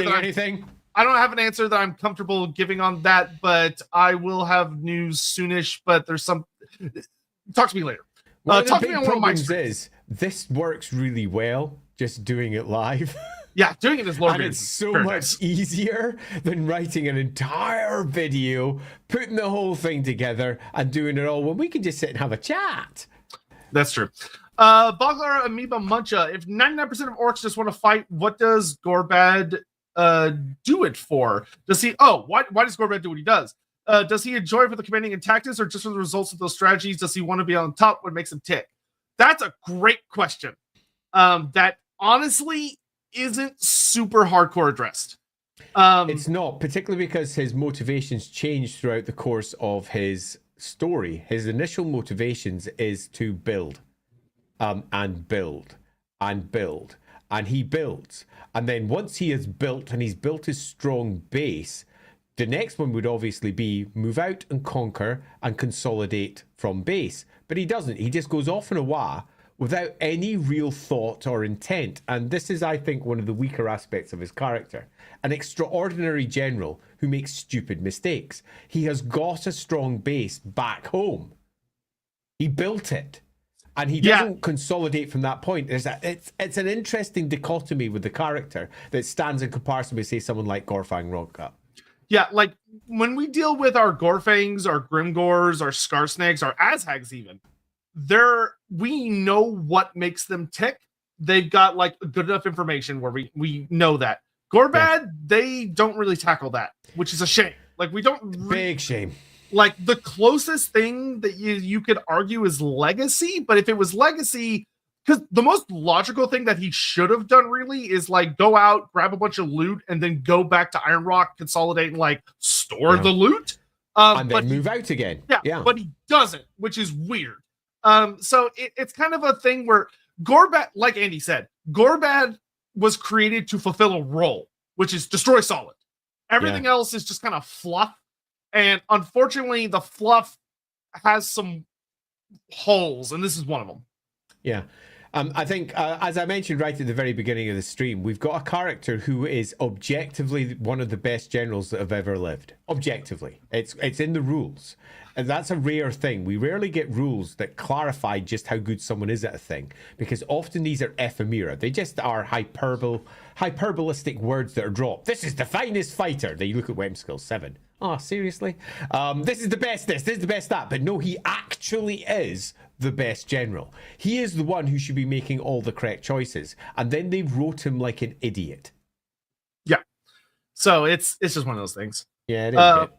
Okay, we need to put the pedal metal here a little bit. Morgan's Crescent. Just noticing the time too. Yeah. Should have had Gorbad been beat by human using orc tactics. Challenge to the leader of the wall. So I would say this would have been one of the failed fights. Because this would not work on Gorbad. I kind of agree. Because you have to keep in mind, Gorbad's legacy literally starts with him subverting orc culture, which is that he kills his rival by doing something clever instead of actually fighting him. I would have very much liked this to be part of the defeat of Averland, for example, where we've got a group of fighters there, the Horse Lords in south of Averland, for example, who are known for their running cavalry tactics, and they know how to fight greenskins. They've been doing it for generation after generation after generation, and they fall back on their tried and tested techniques, which is the way that you break up larger hordes of greenskins is you take out the head. And it just doesn't work because the head does not rise above the parapet. And that is why when the head is eventually wounded later, that it's so successful, because he's clever and he doesn't get into that sort of mess. And I agree, it should have failed here and it should have been successful in the north, where eventually he will be defeated. So yeah, yes, but yeah, no. Yeah, because that would have been a very cool scene of like him going to Averland, some great fighter being like, I'll challenge him. And he goes out to challenge and Gorbad's just like, no. It just has him absolutely destroyed. His lesser war bosses deal with it while he goes and does important orky things like commanding his force. Yeah. Darius Rose, would the average Biggin likely be smarter than a regular orc? Maybe showing that stuck with Gorbad got their... No. No. A bigger orc is not necessarily a smarter orc. No, a bigger orc is not necessarily smarter. It's just bigger. And the more you fight an orc, generally the bigger it gets, because the old Gorka Morka style orc development is largely in place in Warhammer until they decide it isn't. So no is the answer to this. Although having said that, smarter orcs do appear in a variety of different ways. We've yet to know how. If it's just random genetics or something else. It wouldn't shock me if an author came over and was like, I'm going to do this. That would not surprise me in the slightest. But it's not the standard affair. Mm-hmm. Cameo, hey guys, off topic, but since the kids have updated, I've been wondering about the relationship between hags and ice witches and generally what they think of each other. Any lore? Yes, this is covered quite extensively, actually. If you go Realms of the Ice Queen, to say relations are frosty, is an understatement. They are not terribly fond of one another. So Warhammer Fantasy Roleplay 2nd edition is what you're looking for. Realms of the Ice Queen, a book about Kislev, and you'll get all your answers there because I kind of wrote them and I put them there. Yeah. All right. I'm going to put a pause on the super chats for now, just to get through the end of the story, and then we'll go back to get to the story for goodness sake. So we have finished up the great cavalry battle where Count Adolphus of Wizenlin is killed, but he manages to wound Gorbad. Gorbad is hurting. Like Andy said, not only is the wound not healed, but it genuinely hurts him in a way that is distracting him.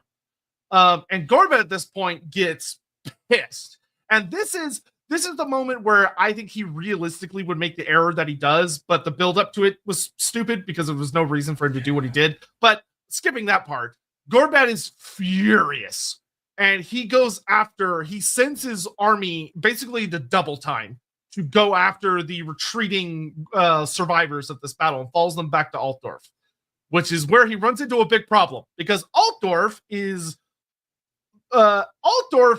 is not necessarily the greatest city in the world by any stretch of the imagination, because it's like the biggest or the most populated or the nicest or whatever. It's actually worth noting in this era, Altdorf is actually one of the smaller cities in the Empire. It's not the big one.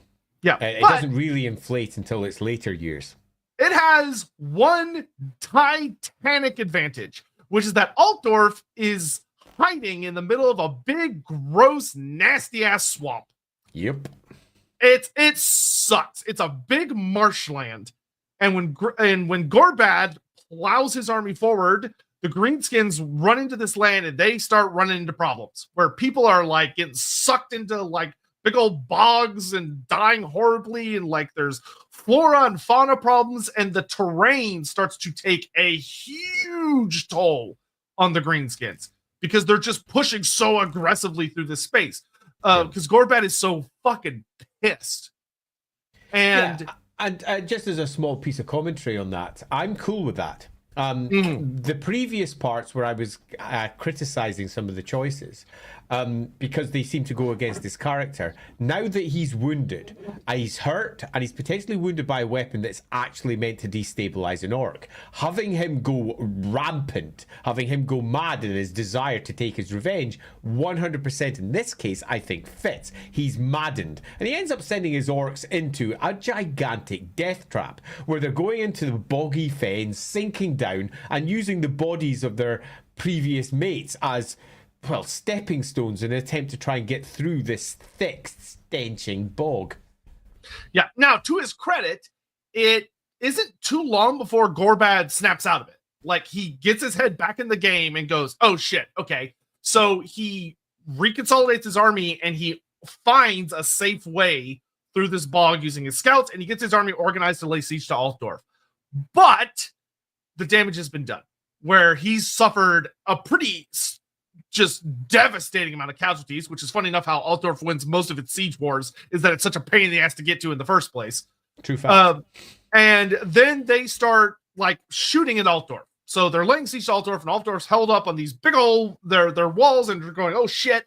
And Gorbad is trying to get siege weapons built and everything, but his army is starting to get bored. And a lot of Greenskins start leaving. A lot. And because he's wounded, he is not as eager to deal with like a challenge by just killing the, offenders, running around, just beating people up. He's nursing his wound. He's trying to be tactical, and he starts a lot of the horde aspect that aren't loyal to him starts slipping through his fingers. Now, granted, he's still horrifically powerful, but the problem is he can't get into Altdorf. He doesn't have enough numbers, and the terrain is so bad that he can't do what he did at Nuln and what he did at Averheim, where he can't just surround the city, bash it from both, all sides, do some feints. He can't use his usual tactics because Altdorf just sucks, to be frank. And he does some bombardments, but realizes that it's taking too long. And he realizes it's taking too long. So he goes to his ace in the hole, which also shows a lot of restraint on his part that he's had this ace in the hole a long time and is only just now using it, which is that he carts out 6 big fucking wyverns that are chained to these big carts. And he sets them all loose to basically go rampage to the city, cause enough of distraction, enough destruction that the Greenskins can then attack, take the walls, or smash a gate open and invade the city. And the wyverns all go into the city. But the wyverns, and this is one of the things that's kind of interesting, is they don't have riders. They're feral.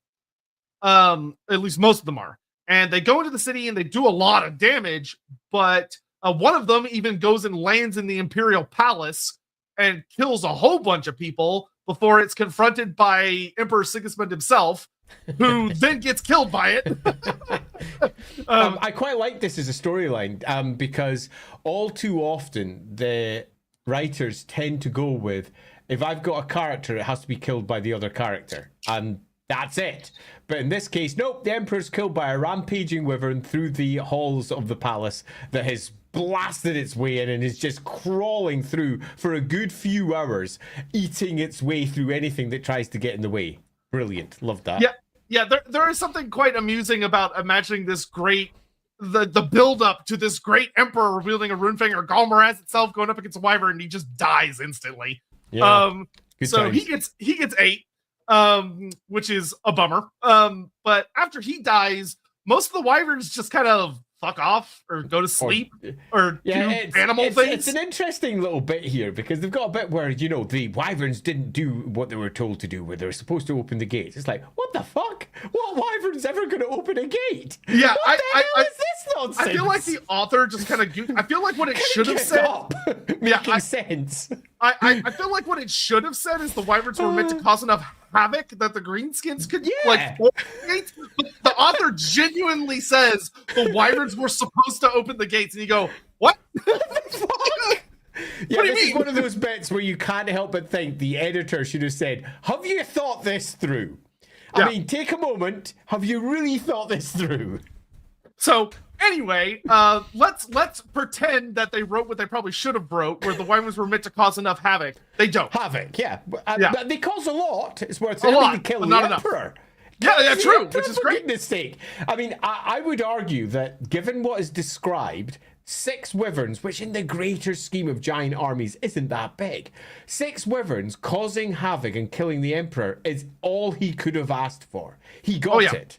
But the writer says, a writer described it as, nope, the gates weren't opened by the wyverns. What a failure. Yeah, like I'm not sure that quite adds up. From a noble campaign perspective, what an achievement.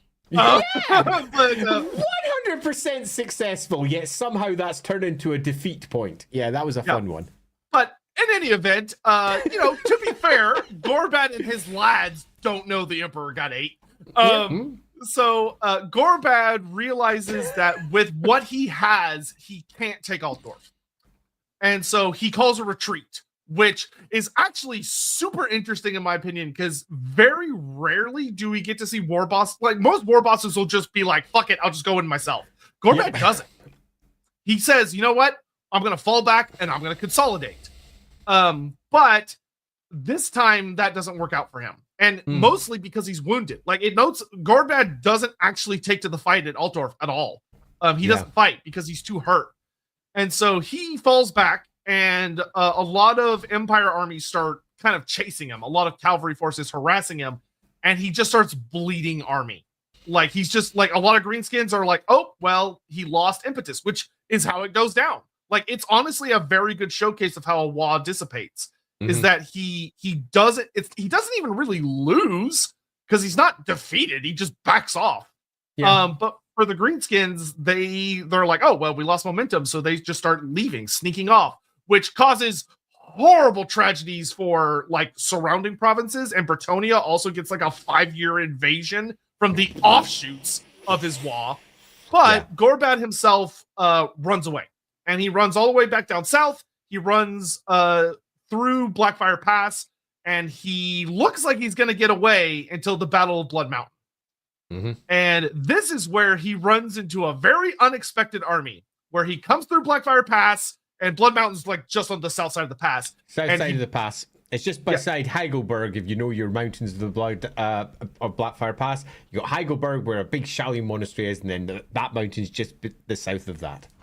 Yeah, and him and his what's left of his army, which is mostly like the Ironclaw Orcs, the Broken Tooth tribe, and several other tribes. Because granted, that's a long retreat.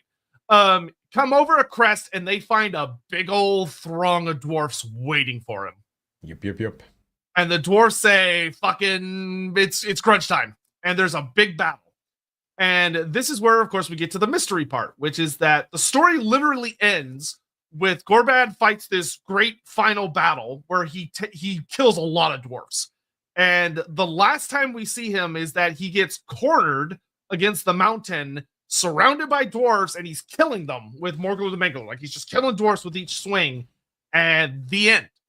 And the epilogue note says that nobody knows what happened to him, and the dwarfs refuse to speak of it. Which to me is a pretty heavily obvious he gets away. Because why else would the dwarves not talk about it? Okay, so there's 2 things here. In fact, no, there's 3. Number 1, he makes a successful retreat halfway across the Empire and into the Border Princes. That's pretty impressive in and of itself. Secondly, the dwarves were ready for him, which he should have been ready for himself. Again, I feel a failure of writing on his part because he is someone who sends out scouts, who's always aware of where things are. You do not enter into a battle you don't think you're going to win. He could have easily melted into the mountains, but instead chose to engage it. Gets minced. Again, a stupid choice. Again, a writing error, I would suggest here, for explaining how he got caught into this. And then we're left with this open... But did he live or did he not? And it's a little bit like the spinning top at the end of Inception. Is it going to fall? Is it not? And the answer to this one is pretty clear. Either A, he's dead or not. The dwarves don't talk about it. Doesn't mean he's not dead. He's surrounded. All logic says he's dead. And the dwarves have got a grudge or something that's not resolved and they don't want to talk about it because something terrible happened there. The obvious answer is that he's dead. That is the obvious answer. The hopeful answer, if you love your greenskins and you'd love to see him somehow fight out, is that this wounded, almost dead orc somehow escapes thousands of dwarves that surround him. It's a bullshit story, but you'd need to make one. And yeah, I think you could make one and it would match the lore as it currently stands, and you kind of need that to be the case for Total War. But then we have to have another question, which is, what does he do afterwards? Yeah, I will say to Andy's thing, this is another circumstance where I feel like the writer, if they did a Black Library series, it would be much more characterful for Gorbad to be prepared.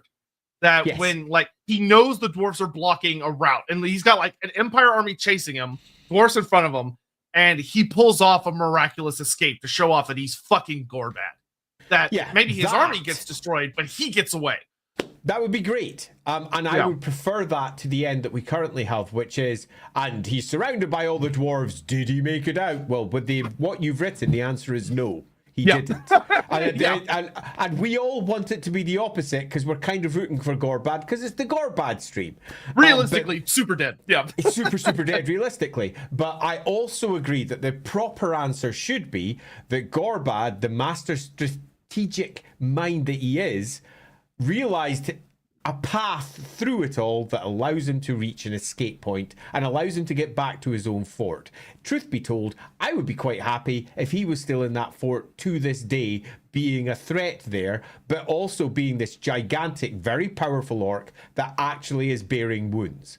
Deep, horrible wounds that he took from the Runefang back in the day. A Runefang designed to kill orcs. A wound that's possibly creeped up half over his face and caused part of it to, be filled with veins and horror. A wound that has gone bad. But he is still a badass orc. And he has become an equivalent to Gorfang Rockgut, sitting down, building an orc force kingdom. He's got his own kingdom rooted around there. That would make me much happier than the is he, isn't he? Is he still alive? Yeah, screw that. That's not any fun at all because we want characters we can use.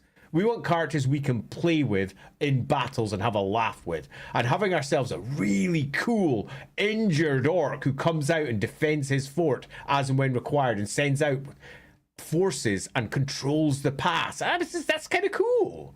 Yeah. Sadly, It's a bullshit end where he's probably dead. Yeah, I remember being really sad when the devs for Total War revealed they weren't really going to do stories anymore, starting with Omens of Destruction, where they were treating it like super sandboxy from that point forward. Because the thing that I really wanted them to do that they ended up not doing because they weren't worried about the story stuff was that to be Gorbad's campaign, story-wise, was that he's got this horrible wound and he's looking for a way to heal it, is like the core of his campaign. That'd be cool. Because that would have been a great story. It would have. That'd be awesome, in fact. I'd have loved that. Super characterful as well, because it gives you a different story to what you normally expect for Greenskins, which is normally something along the lines of, I am the bestest, let's go wag. Yeah. But, all right, let's get through the last of the Super Chat stuff, and then, Dynamite, I don't know if he's also a fantasy fan, but Mike Brooks has written a few very well-received 40k orc books, so if we wanted a Gorbad trilogy, sure.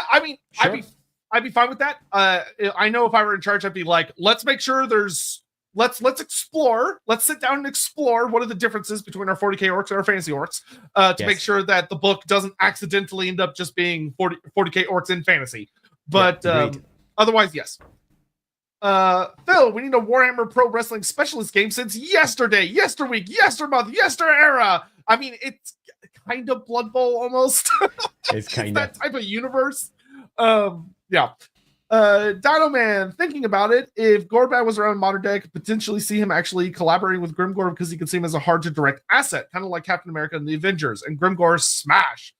I mean, I would say Gorbad is still an orc. I think that him and Grimgor would be much more likely to butt heads than they would be to ever collaborate because Grimgor doesn't take orders and Gorbad would see him as a threat because they're orcs. I know in my personal headcanon, I like the idea that Gorbad wandered out east, that he fled through World's Edge Mountains into the Darklands after going through Iron Rock, and he went off to go harass and be a menace in Cathay. But I don't think him and Grimgor would get along. Ricky Chapman would have loved in the end times if Gorbad was the coordinator of the forces of order to take on Archaon's forces in the final battle. That would have been hilarious. And a very hard pill to swallow for all of the incarnates. That would be a thing. Gorbad being like, step aside, Sigmar / Malekith / Tyrion / everyone. I got this. Necromancer Cobalt, how would y'all have utilized Gorbad if he did appear in the end times? Would he have been the hand of Mork and go along with it? So, I mean, I think if Gorbad showed up in an end time scenario, I mean, the Greenskins were one of what I like to refer to as the forgotten races of the end times, where they barely got any screen time. They got more than the ogres, but not by much. And Gorbad returning could have been super fun, though you would have had to do some pretty serious explaining on what the fuck he's been, which obviously takes up a lot of screen time, which if you're working on a budget is not really possible. But if we were dealing with like a Horus Heresy sized end times, which would have been nice and what we should have gotten. I honestly really like what Andy kind of talked about. I would have really loved a story of that he was down in the depths of Iron Rock somewhere, just horribly wounded, and the end times ends up leading to a scenario. A character I would have had deal with him would have been Skarsnik. The idea of Skarsnik learning about Gorbad and being like, I need this guy, and Skarsnik being the one who goes on this whole thing to get something that can heal him, and Skarsnik gets Gorbad back in the game. And that's kind of your orc and goblin duo from the south. I don't think I go with the heal thing. I would actually prefer to keep him injured. Oh, just keep him wounded. Okay, yeah, because that also makes for works. a more interesting character. It means that he needs to control his orcs in different ways, and he still controls them. He's still mighty, he's still impressive, but he's a proper old, decrepit, hard ass orc,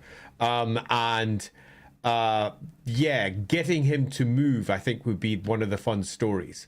It's not so much that we want to heal him. It's more that he, if he is on side, will guarantee victories that no other greenskin will. He is the greatest general. He has held his territory. He has held it against others for centuries, and the Greenskins know not to mess with Iron Rock at all. But he has no interest in moving out in the slightest. He got wounded. He got hurt. He does not want to be on the receiving end of that again. And part of the story is persuading him to effectively turn from sitting on his ass to war. This is one of those things where Andy kind of said where there are bullet points in the end times that I really like. One of my favorite end time stories is the novella, which is called Thorgrim, because a big part of the book is Skarsnik desperately trying to convince Gorfang Rockgut not to basically kill himself and to team up with him. And I think that would have been a really cool continuation of that story, is having Skarsnik's agents throughout the end times trying to convince these different orc war bosses to come join him. Yeah, and trying and part of the suspense being, who is Skarsnik gonna get? And it ended up being Gorbad would be a really cool turn. I think that'd be super cool. And it's a little bit like Gotrek. Gotrek was as most interesting for me in the Warhammer world when he had his one eye. It makes him characterful. It makes him different to everyone else. When he gets into Age of Sigmar and gets his eye back, you're like, is that Gotrek anymore? To be fair, he loses that eye in the same book. But, yeah, sure. Again. But you get what I mean, though. I know what you mean. You kind of want to keep these characterful details about each of the things. And yeah, I think that would make for a lovely... Skarsnik is the one who's clever. The one who's trying to make... something bigger and better out of it all, but is being constantly stymied by belligerent grumpy orcs who've got their own way Yeah, of doing because things. Skarsnik knows he can't be out there being like, "Follow me," and all the orcs are going to follow him. He needs a big orc. Yeah, and I really like the idea of this. I mean, you can imagine him big and hulking. He's ancient, covered with scars, half his body down this side, carrying the effects of this orc slaying weapon. Should have killed him, never did.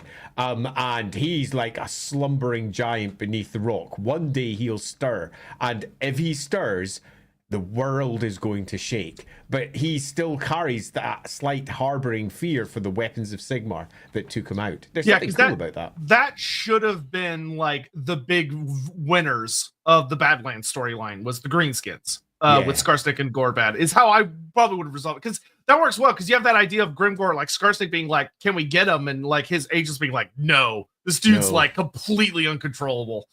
And then Gorpin gets killed by Thorgrim. Like the list is just, Morglum gets killed by somebody. Like the list just narrows and narrows and narrows. And Skarsnik's like, "I gotta get Gorbad off of his ass." We gotta get him. That'd have been cool. Yeah. Altdorf, the swampy Afghanistan. It kind of is. Grim, but sure. Yeah. Yeah. It is an ender of armies. Grim Gelto. I was wondering if you would show up. Come on, we know who's the greatest and greenest. You do be green. Donoman, Gorbad, go! Open the gate, wyverns, but we have no opposable thumbs. I got little arms and a big head. Yeah. Yeah.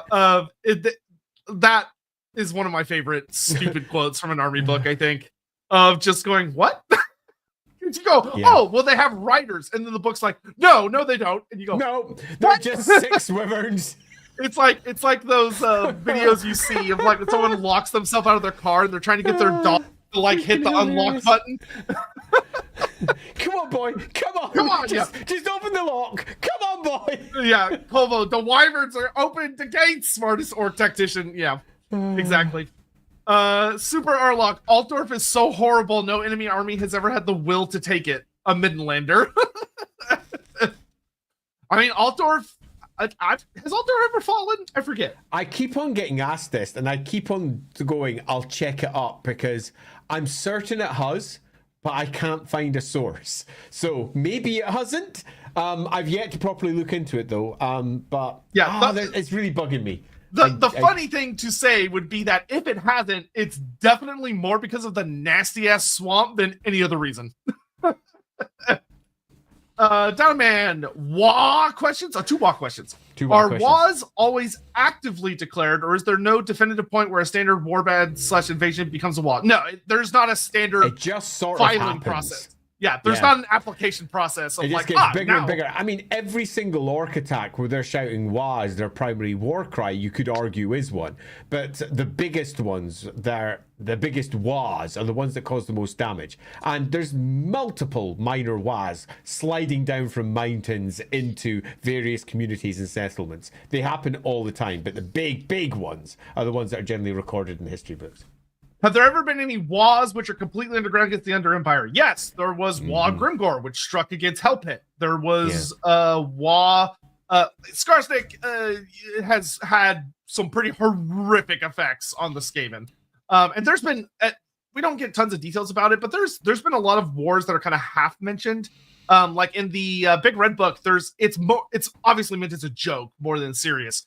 But there's a note about a big greenskin invasion of some Skaven city where in the battle, the Skaven warlord's his nose gets cut off, his snout gets cut off.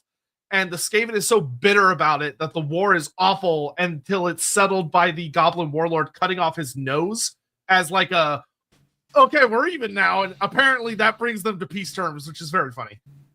Phil, do orcs have different phenotypical traits and appearances like other living beings would, or much like the minis in art, do they all sort of look alike?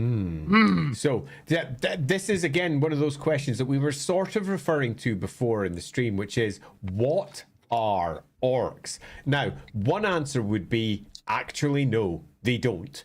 They are all of one core species from a similar source, which was the first spores that came in along with the old ones. They seeded, they grew, and the greenskin species as a whole came from that, and they don't have different phenotypes. There's basically lots of different strains of greenskins, and they might come out in different ways, showing different strengths and weaknesses in different areas, different technological preferences, but that doesn't show on the differences of the models themselves.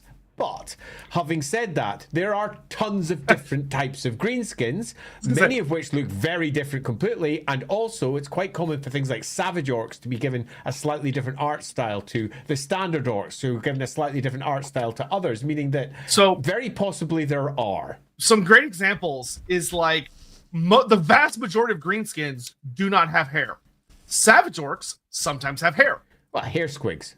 Yeah, well, yeah, but it's never like, I've never seen that written in fantasy, that they're hair with squigs. their top knots or whatever. Yeah, but you're right, it doesn't. And is that a thing? And I think the answer to that is, we don't know, and it's really frustrating. Actually frustrating. My favorite is when the White Dwarf articles release information that is technically canonical, but like is like, oh, there's a type of goblin that lives in volcanoes called fire kobold, and they're red. Or there are boglars, which are a type of noblar that live in the marshes, and they're blue, and they're like water aquatic-y, and you're like, so they do have traits. And then the rest of the lore's like, no, they don't. And you're left on, So I think the answer to this one, Phil, is if we take all of the lore that exists, all of it, then the answer is yes, they do. Because there is all manner of different representations of different types of greenskin.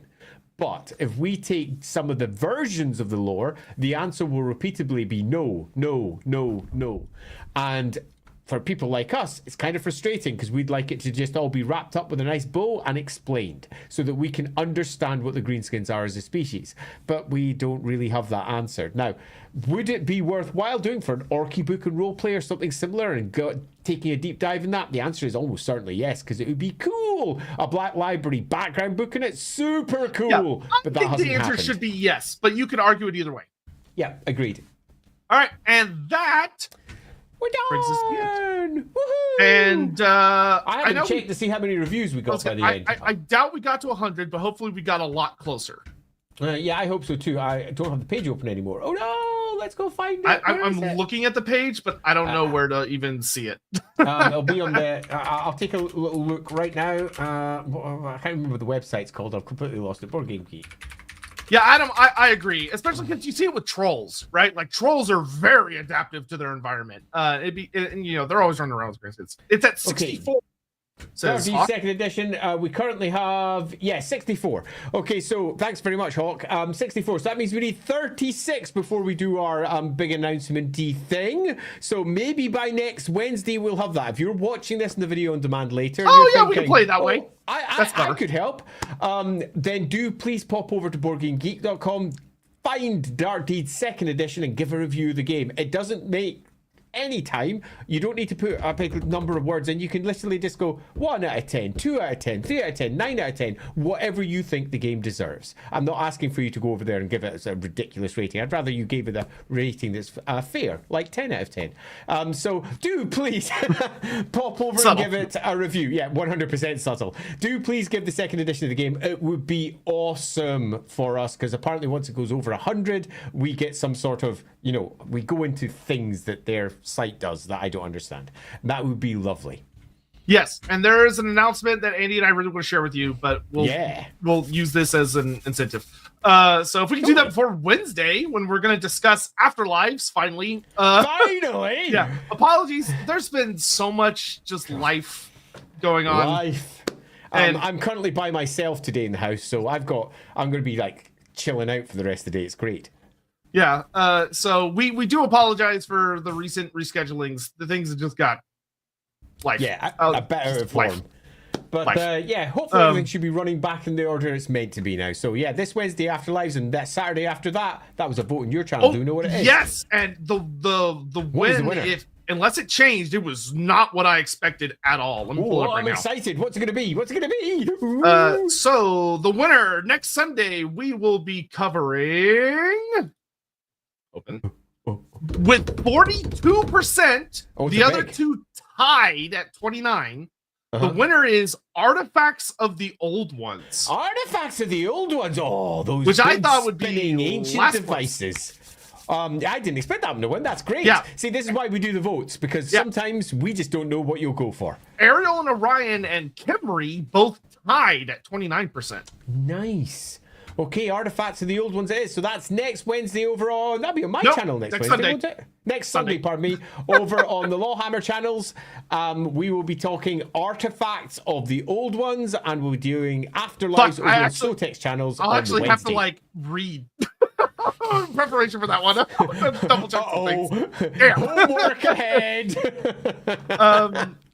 Yeah, I think that'll be good. All right, so Anything else to say? We all done? If we are, thanks very much. You all rock. LAWhammer this week and Rookery this week. We have LAWhammer this week, and it's we're building up for some. For those of you who watched the last episode, you'll have seen that some favorite characters died.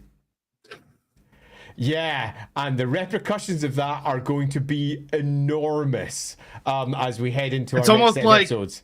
It's almost like something's in ruins. Yeah, as Hawk says, that cliffhanger. Oh no, Hawk, I feel like that describes almost every fucking episode of LAWhammer. Yeah. So yeah, it's gonna be a thing. So Imposter. Yeah. So that's this Friday at 7 p.m. inside the Rookery. I just got a message about it because we just had our guest confirm.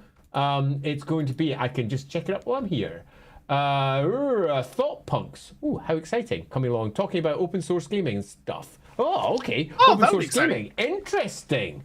Join the jam. So it'll be open SRDs and regular gaming jam. So it's going to be talking about using systems freely and making up your own stuff. It'll be super fun. Ooh, nice. Yep. All right. And with that, thank you all again very, very much for joining us and spending some time with us. And thanks for your generosity as well. It's been amazing. Yes, we're always deeply, deeply, deeply appreciative, and we'll see y'all Wednesday. Until then, bye-bye. Bye-bye, bye-bye, bye-bye.